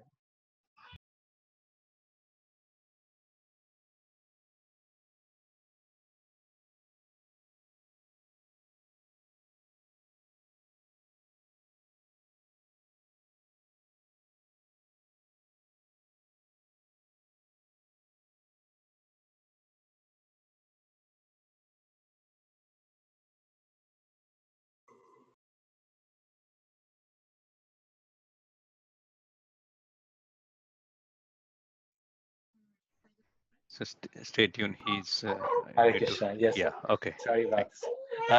So, can you hear me clearly still? There's a little bit, the baby's crying right now. So. No problem, Prajit. As much as we can, yeah, we can hear you. Okay, wonderful. Yes. So, and the third option is dialogue, which says that science and religion do have their own areas, but they also have overlapping areas. And science can help religion, and religion can help science. And there, you could say, two very effective methodologies for studying the world, that is reason and belief. Both of them have their place, and both of them are in dialogue. This is, you could say, perhaps one of the most reasonable positions in terms of the relationship between science and religion. And the last one is integration. And integration says that science and religion are essentially the same thing. A few people believe this as well, that that science is religion and religion is science. Science proves the existence of God, and religion confirms science. And this may also be based upon an oversimplification, because it's not directly, you could say, in touch with reality. It's not directly in touch with what people are saying. The fact is that some people, it also may be based upon incorrect assumptions about what the nature of science is. So just to clarify this a bit more, that what some of our incorrect assumptions can be, I'll very quickly start with the conflict position, from the conflict viewpoint, that science and religion are in conflict. And we'll just identify what are some of the flaws of this point of view. And then I'll look at the other extreme, which is integration, and see how integration may also lead to some roadblocks. And I'll tend to suggest that a good way to approach the relationship between science and religion is one of dialogue, both just you could say in the karmi world, in the academic world, and also within our devotional circles. And that has to do a lot also with the definitions of science and religion. What do we mean by science, and what do we mean by religion? So our focus should not be so much on proving or disproving science. It should not be so much about what is known as the God of the gaps, that we're trying to argue for religion based upon the gaps in science. But rather, it will be more beneficial for us if our position in terms of science and religion, especially in the classroom, is one of dialogue, that trying to see how science relates with religion based upon what science shows, not based upon what science does not show. Because if we have a religion that's a God of the gaps, then the problem is that when that gap becomes smaller, our faith in God may also become smaller. So it's a common mistake that people make. So our you say discussion should be based upon what science shows rather than what science does not show. So regarding the conflict position, if we were to go to any bookstore, any you could say major bookstore today, we'll find a wave of new books that have come out, and these are all books on atheism. These are quite famous. They've been around for some time now. various books on atheism, like by Richard Dawkins. You have The God Delusion, Christopher Hitchens, God is Not Great, Daniel Dennett, Breaking the Spell. So these are all obviously books on atheism. And atheism has existed as long as theism has existed, right? Ever since there is someone who believed in God, there's always someone who did not believe in God, at least in the material world. But there's something unique about this form of atheism. And what's unique is that these books and this form of atheism is using science as its basis for atheism. It claims that science can be our measuring stick, our justification, our reason for being an atheist. And if you're a good scientist, then you're an atheist. If you're an atheist, then obviously you're a good scientist. And if you believe in God, then you really can be a good scientist. And especially for our devotee children who are interested in the sciences, who do want to become physicists or engineers when they grow up, it's important to point that out to them that this is not the case. But this form of atheism toes that line, that science and atheism are virtually synonymous. So this form of scientific materialism has two claims. It has an ontological claim and an epistemological claim. The ontological claim is that reality consists only of things discoverable by science. That is, things that are measurable, quantifiable.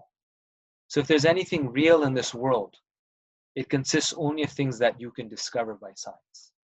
And if you cannot discover it, then it's obviously not real. And their epistemological claim, that is their claim about how do we know what we know, how do we gain knowledge, is that science is the only legitimate path to knowledge. If we want true knowledge, if we really want to know something deeply and know it very, very nicely, then you must rely on science. Science is the only way to knowing things properly. And there's a few quotes that just illustrate this so nicely, which all of us have probably heard before.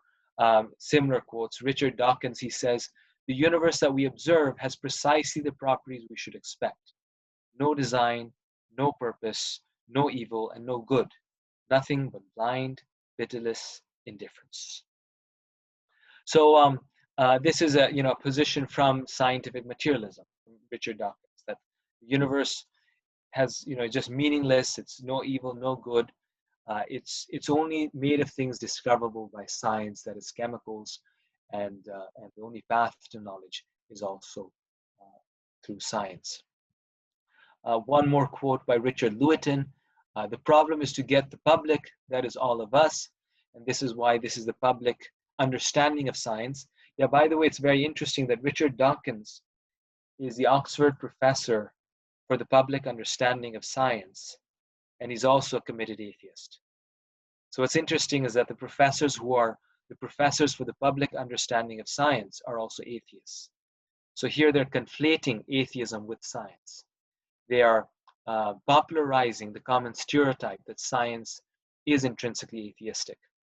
And we have the job of breaking down that stereotype. Richard Lewittin, another scientific materialist, he says, "The problem is to get the public to reject irrational and supernatural explanations of the world, the demons that exist only in their imaginations, and to accept a social and intellectual apparatus, science, as the only begetter of truth." So here we see the epistemological claim that science is the only begetter of truth. And people have to rely now only on science. And these were precisely the ideas that Srila Prabhupada was arguing against, that he was so critical of. Now, what's the problem with these two claims, with these two scientific claims? Well, there are many problems, and we can, go through all of them. But at the most basic level, the basic problem with these two claims is that these two claims are mutually contradictory. They say that only claims derived from science can be true. But that claim is not derived from science, but is an assumption or a belief. Therefore, that claim violates materialism's own criteria. And the reason I'm bringing this up is because as this illustrates a very important point about science, that the scientific materialists say that their second claim here, I'll go back to this, is that science is the only legitimate path to knowledge, right? So this is a very acceptable argument for scientific materialism, that science is the only legitimate path to knowledge. But if we accept that, then it's important to recognize that science itself never says the first claim, that reality consists only of things discoverable by science. Science itself never says that. Science does that. The scientific methodology is that it only studies things that are measurable and quantifiable, sort of limits itself to things that are not miracles. But it never denies the possibility that there may be reality that's outside of science, that there is a reality that is not measurable or not quantifiable. And therefore, it's necessary to recognize that when someone says that science is atheistic, that is their assumption or their belief. They're actually presenting a religious point of view. It is not a scientific conclusion. So then what is science? Well, science is a methodology, right? Science is very effective in what it does. It studies this world, but science does not make truth claims about the existence of God or the non-existence of God. So obviously we make a mistake when we say that science disproves the existence of God. The science does not disprove the existence of God. It has no claims regarding things that are beyond space and time. But we also make a mistake when we say that science proves the existence of God. Right? Science does not prove the existence of God either. Science limits itself to the world of space and time, and God by definition is beyond space and time.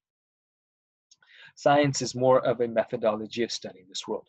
Now, again, to be very fair, this doesn't necessarily mean that materialism's claims are false.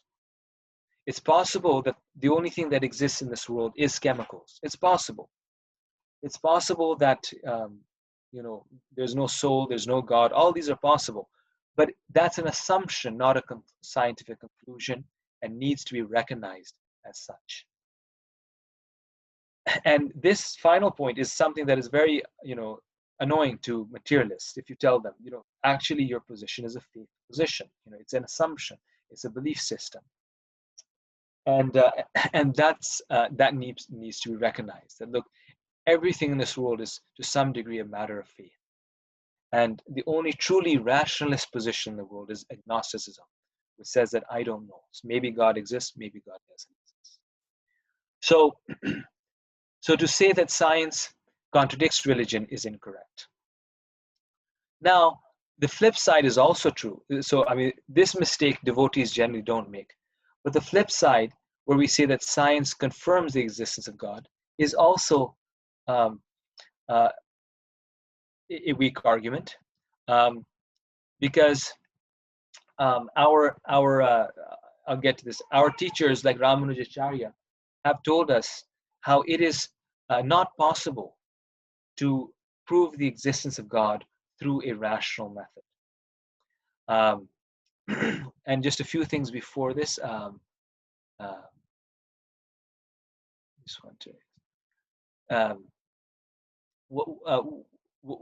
Just in terms of knowledge, in terms of our teaching, we have to recognize that knowledge is something, according to the Bhagavatam, is something that is stable, factual, and beneficial. So science by itself is making a certain methodology, but it's not complete knowledge. Science can be applied or misapplied, applied properly or improperly in different circumstances. So it's not by itself a beneficial source of knowledge. But going back to this point about how science proves the existence of God, this is the other extreme, which is called integration, which says that through studying the natural world, we can establish truths about God. We can prove the existence of God through scientific observation of the natural world. God's existence is derived from the apparent order, beauty, and wise arrangement of the universe. And we find that Srila Prabhupada made these arguments many times. He said life comes from life. He also said that, just through our own reasoning, we can see that every painting has an artist. So therefore, this universe should also have an artist. And we can look at the design and at the beauty of this world, and we can infer the existence of God. So Srila Prabhupada also made this argument.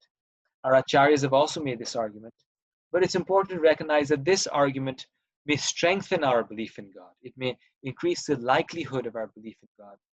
But in of itself, it does not prove the existence of God. And many devotees we see even in our movement, they sometimes make this mistake where they're trying to find some scientific discovery that will prove the existence of the soul or prove the existence of God. Well, such an effort is not truly in line with what our acharyas are saying. Ramanujacharya,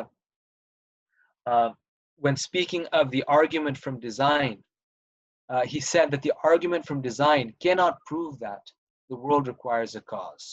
Right? The world itself could be causeless. It cannot prove that the intelligent cause is one and not many.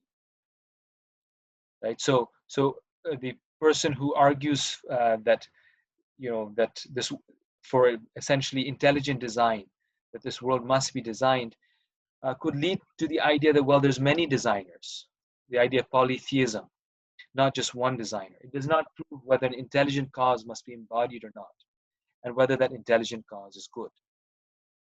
So reason by itself cannot prove the existence of a personal God, maybe an impersonal God. It can maybe prove the existence that there needs to be an intelligent cause, but it does not prove whether that intelligent cause is good, because there's so much suffering and evil in this world. However, these can be established, he says, through reason, experience, and scripture. That if we want to establish and argue for the existence of God, we must use these three things altogether: reason, experience, and scripture. If we just depend upon scripture, then Madhvacharya, Ramanujacharya, they say our ultimate pramana is actually experience. It's actually anuman, because we even experience scripture through our senses. If we just base it on scripture, then we can follow any scripture in this world. How do we know which scripture to follow? So it must also be based upon experience. But experience by itself only takes us so far. So therefore, it also has to be based upon scripture. But then we also have to use our power of reasoning to make sure we're interpreting our experiences and interpreting scripture properly. And therefore, reason, the intelligence that Krishna has given us, must also be used. So this is my last slide, and I just like to emphasize this point that when we are in the classroom and when students are being taught Srimad Bhagavatam, and there's a discussion in the Srimad Bhagavatam that is opposed to modern scientific viewpoints, the response to that may not be an either-or response, that eventually science will be disproved or science will be shown wrong, or that the Bhagavatam is wrong here. It's just more of a description. It's not actually true. It's more, giving just an allegory, but it's really not something true. We have to do what is known as hermeneutics. We have to show our students that there's a relationship between reason, experience, and scripture, where our acharyas took both reason and scripture seriously, and they understood the limitations of reason, yet they also understood that how reason can strengthen our faith in God, and reason can also be used to clarify scriptural, discussions. Sometimes there's apparent contradictions, and the relationship between scripture and reason is one of dialogue. Prabhupada loved these discussions between Bhakti Swarup Damodar Maharaj on science and religion, because they actually, when we put scripture to the test of science, it actually deepens our faith, because we see, well, why is it what we believe is so reasonable, is so true? Otherwise, we can believe in anything. There's one quote where Srila Prabhupada is asking a disciple, he's saying, why should I chant Hare Krishna? Why should I believe that Krishna is God? And then he asked the disciple this question, why should I believe this? And the disciple says, well, Srila Prabhupada, because it's written in the Bhagavad Gita. He says, yes, but the Bhagavad Gita could just be a story tale. It could just be some made up. Why should I believe in the Bhagavad Gita? What is the reason? Then someone else gives another reason. Well, because Krishna is in our heart. He says, well, you may be imagining this. How do we know that this is true? And then Srila Prabhupada eventually says, people will believe in Krishna if we have good philosophy. Meaning that we do have to use good philosophy to establish our faith in scripture. So this is an exercise in philosophy. And our acharyas were not naive. Right? They didn't say that, yes, we can prove the existence of God by observing this natural world. We can prove the existence of God by the argument from design. But rather, Ramanujacharya, although he was the greatest Vaishnava, he understood the limitations of that process. He discouraged establishing our faith in God based upon that process. And he encouraged us to use a holistic approach where we use our observation to strengthen, to confirm in some ways, to further illuminate the descriptions that are given in the scriptures. And we use scriptures to keep our reason in line, to do not let reason lead us in the wrong direction, in the direction of, for example, believing in an unembodied God or in a polytheistic religious viewpoint. So I've tried to actually summarize a lot of information in a very short time. So I hope it was somewhat clear. I'd like to stop at this point and see if there's any comments or questions. Thank you very much, Prabhuji. So I will ask, please raise your hand or just unmute yourself and directly ask Gopal Hari Prabhu. He's just, we'll really thank him for directly coming from the hospital itself and joining this session and presenting to us. So please don't hesitate to open up the questions. At least we'll take two.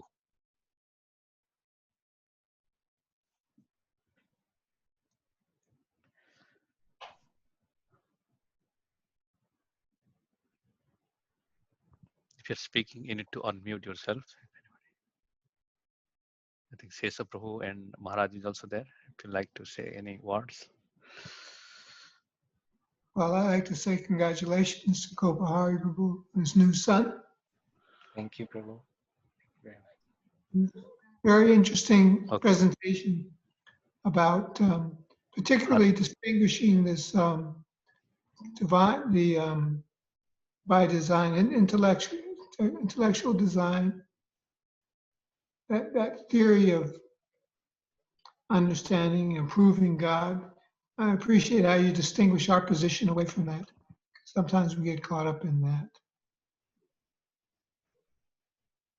Thank you.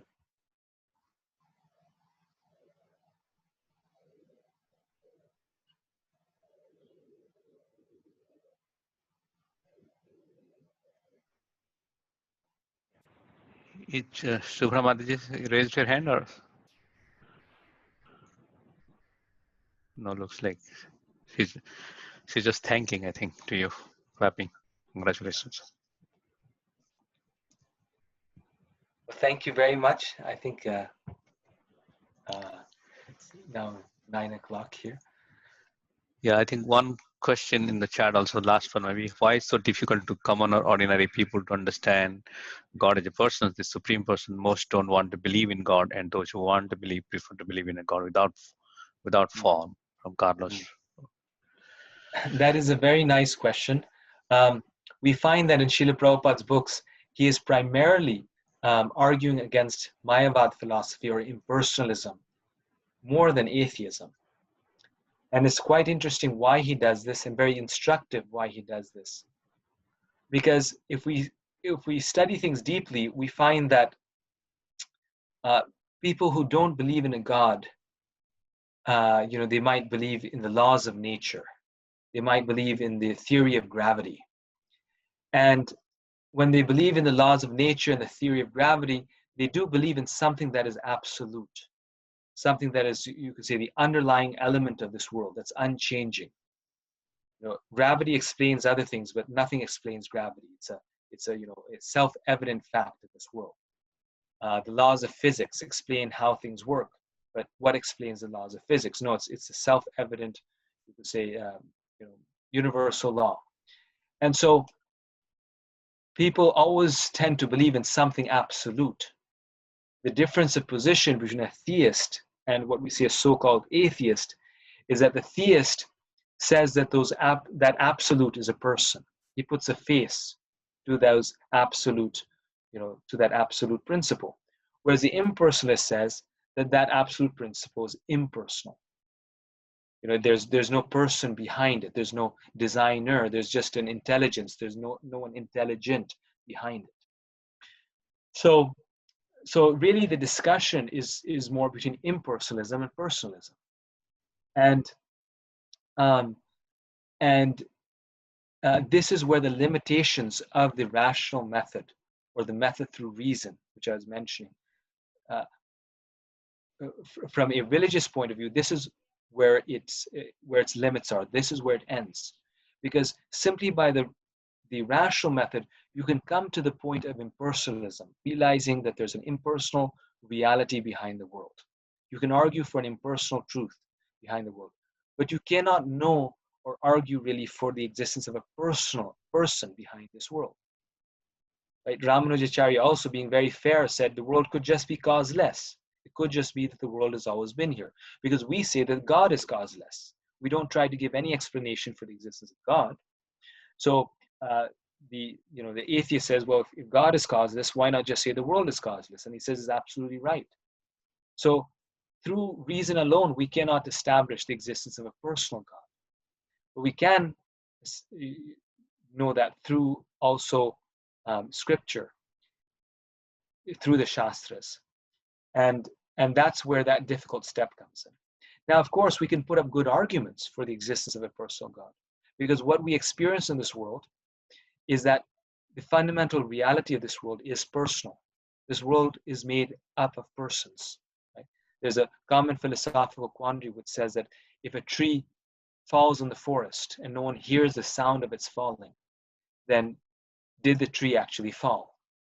And the most common answer is no, it didn't fall. Because if no one hears it, the sound didn't come. Because if no one hears it, that sound really wasn't there. So the point being that things are real, things are actually true if there's someone to experience it.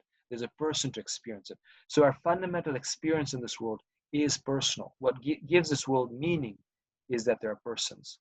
So therefore, the source should also be personal. The source should also be a person and should be personal. So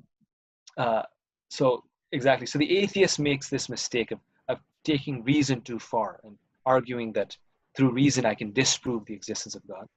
But the theist can also use reason to argue for the existence of God, but then we need to recognize that the personal God is something that really the scriptures give us the most direct window, give us most direct window into the personal aspect of God. So I would like to thank you, Gopal Hari Prabhu, for joining today and giving your valuable insight and experience based on your teachings, your also understanding. Very nice. So we all enjoyed, and also we'd like to congratulate for being a father again with your second son Balram. So we wish him happy return back to home. Yes, and I truly apologize. This was unexpected. Otherwise, I would have been more prepared. So I hope I didn't waste everyone's time. I was thinking to maybe cancel it, but then I thought, no, I've already committed. I should do something. But I would have been more prepared if The No child problem. came 10 days before expected, which I should have expected, but it was a very pleasant surprise. Baby was actually due on June 19th, so I thought I had a lot of time, but we didn't. Good. He got the full education ministry conference time, so that's nice. Also, Thank you. he will be the next educator. So coming back to tomorrow, please, I would like to welcome again. Tomorrow will be our last day concluding session, but definitely it will be the essential part. In case somebody missed one or two, we will get the whole juice out of this. So that will get the cream topic, which will give the reflection. So please join 8 a.m. Central Time, 6 a.m. Pacific Standard Time, or 9 a.m. Eastern Standard Time. So we'll be seeing you tomorrow with this session. And at last, what you do is we just everybody say Hare Krishna. Sister Prabhu, do you want to say something beforehand? No, I lost a picture to my screen, so I'm just trying to get it back. Oh, okay. So with this, everybody can unmute yourself and say Hare Krishna.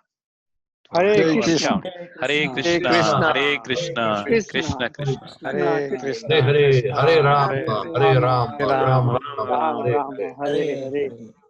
Dandavad pranams. Thank you so much. Excellent. Thank you very much. See you all tomorrow. That will be our concluding session. Okay. Hare Krishna. Hare Krishna.